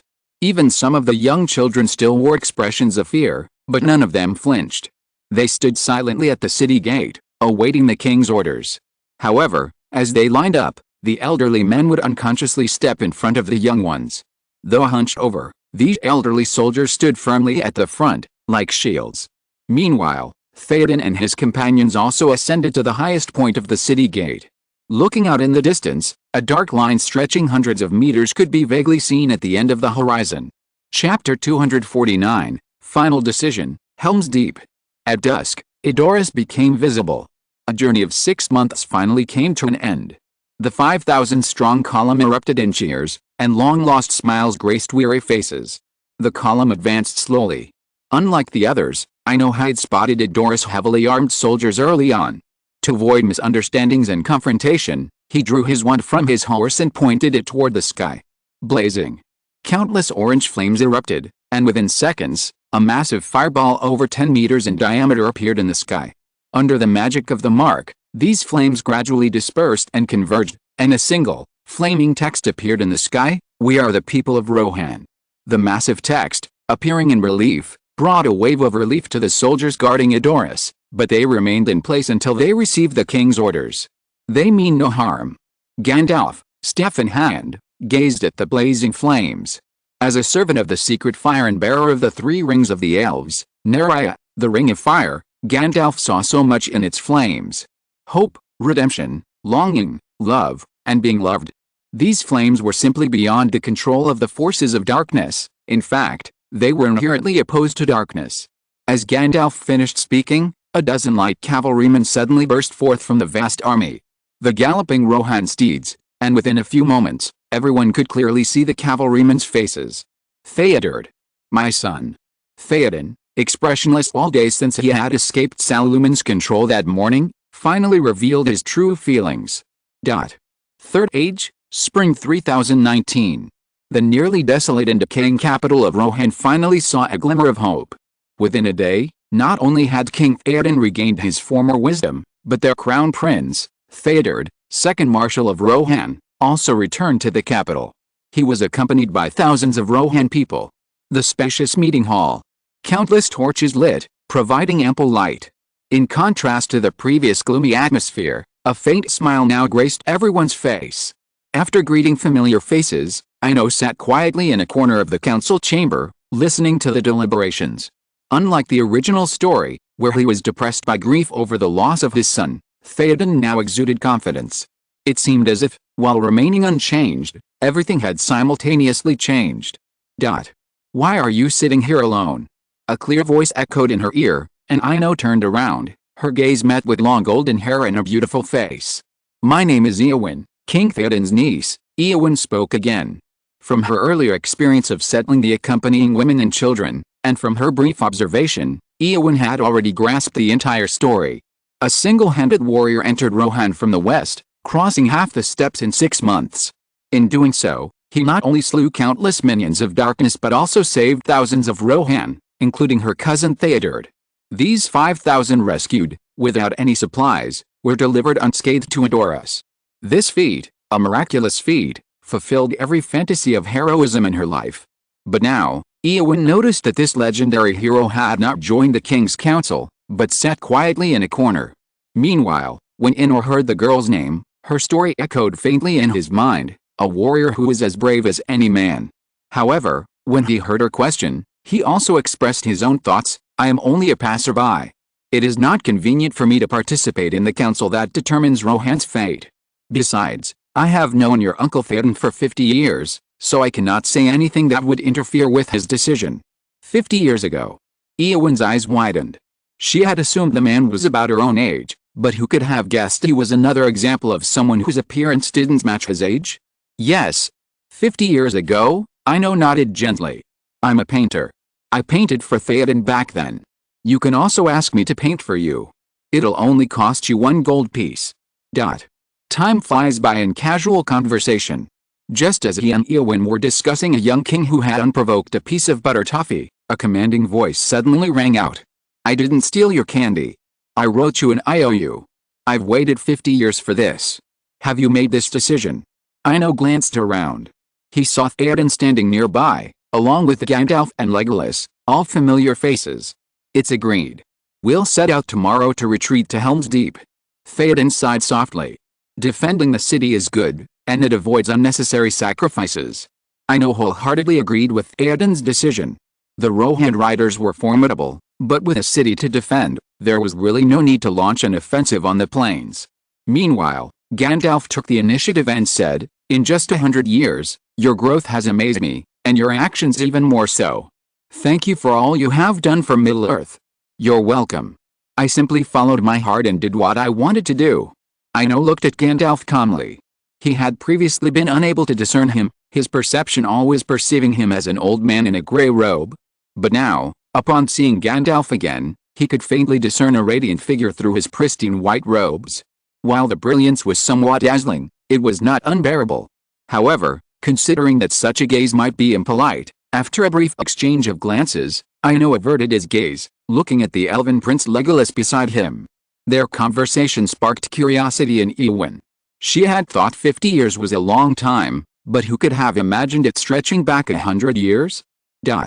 Time flowed like water, and the night was short and peaceful. When the dawn of the next day shone once again across Edoras, illuminating the vast plains of Rohan, all creatures of darkness, save for Saruman's Uruks, retreated. The bells of Rohan's capital rang again, this time not as a warning bell, but as a rallying bell.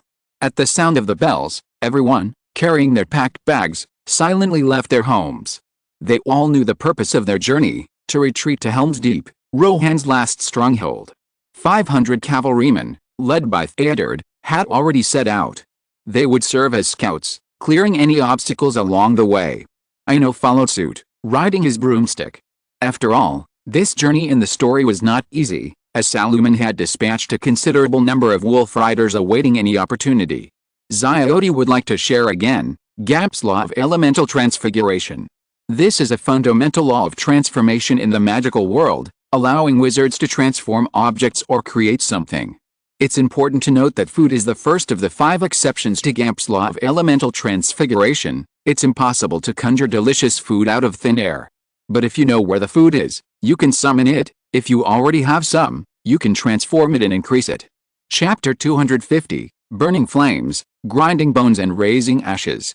Across the vast plains of Rohan, 500 heavily armed cavalrymen galloped past, each armed not only with spears but also with flails and bows.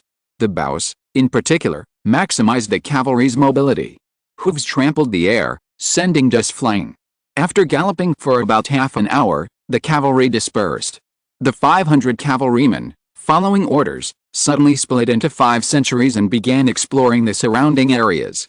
As commander, Theodred understood the dangers of splitting up his forces, as the greatest strength of cavalry lies in a concentrated charge. Dispersing his already limited cavalry would risk being defeated piecemeal. But he had no other choice, or perhaps, despite knowing the danger, he had to act. Their duty was to clear the way for the tens of thousands of Rohan behind them and clear the path.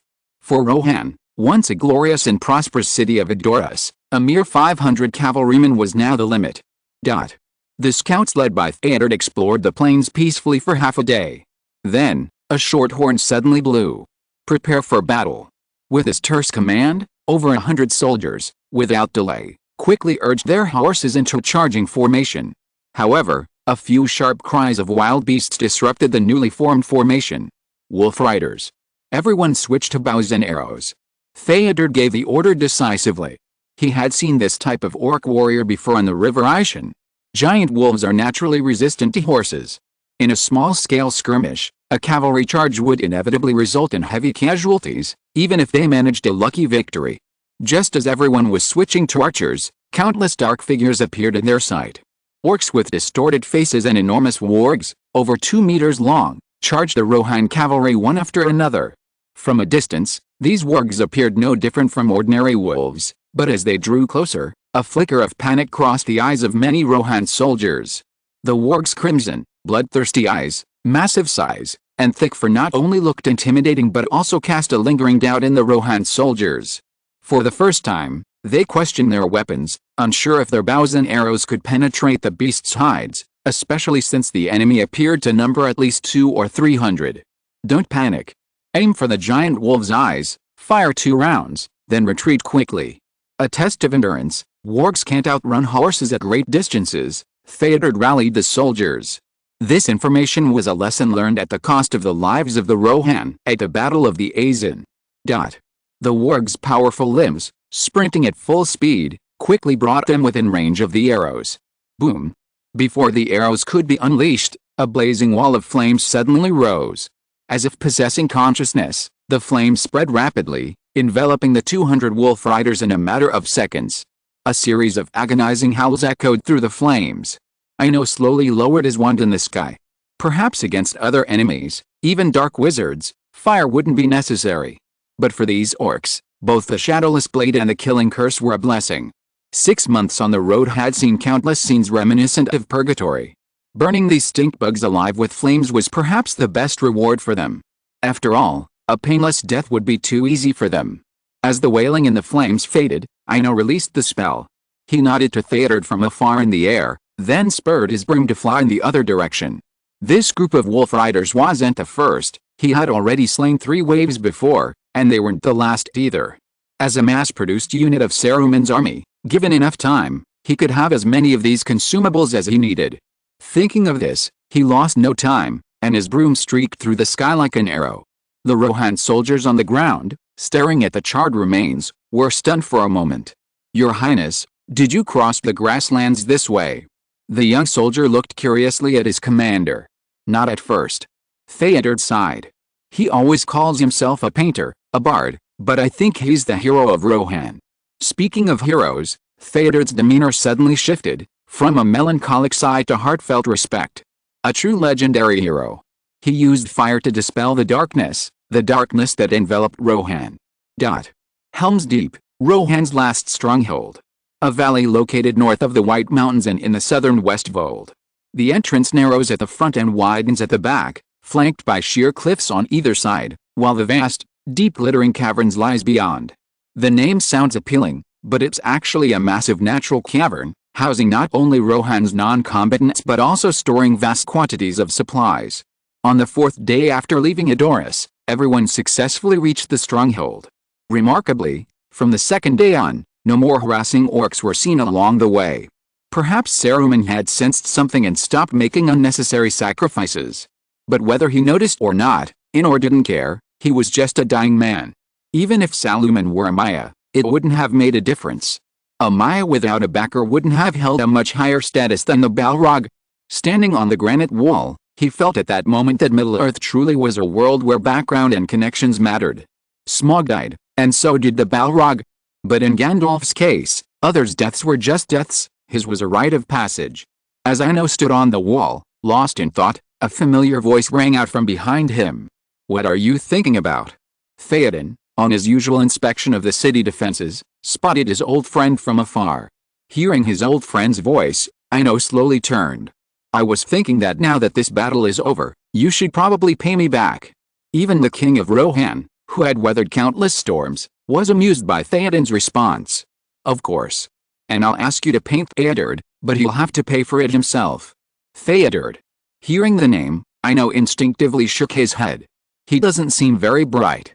Even more reckless than you." Ino couldn't help but think of the Battle of the Eisen, the scene of his first encounter with Theodred. To protect his soldiers' escape, the young prince bravely led dozens of knights and charged a 1,000-man phalanx of orcs. As a warrior, he was undoubtedly valiant, and as a commander, he was probably also qualified. But as the sole heir to Rohan, Theodred was a bit too reckless. End of this chapter. Thank you very much for reaching the end. Don't forget to like. Looking for more exclusive content and immediate access? Subscribe to our Patreon. Remember, every like, subscription, or donation encourages us to continue. Thanks to everyone. See you in the next video.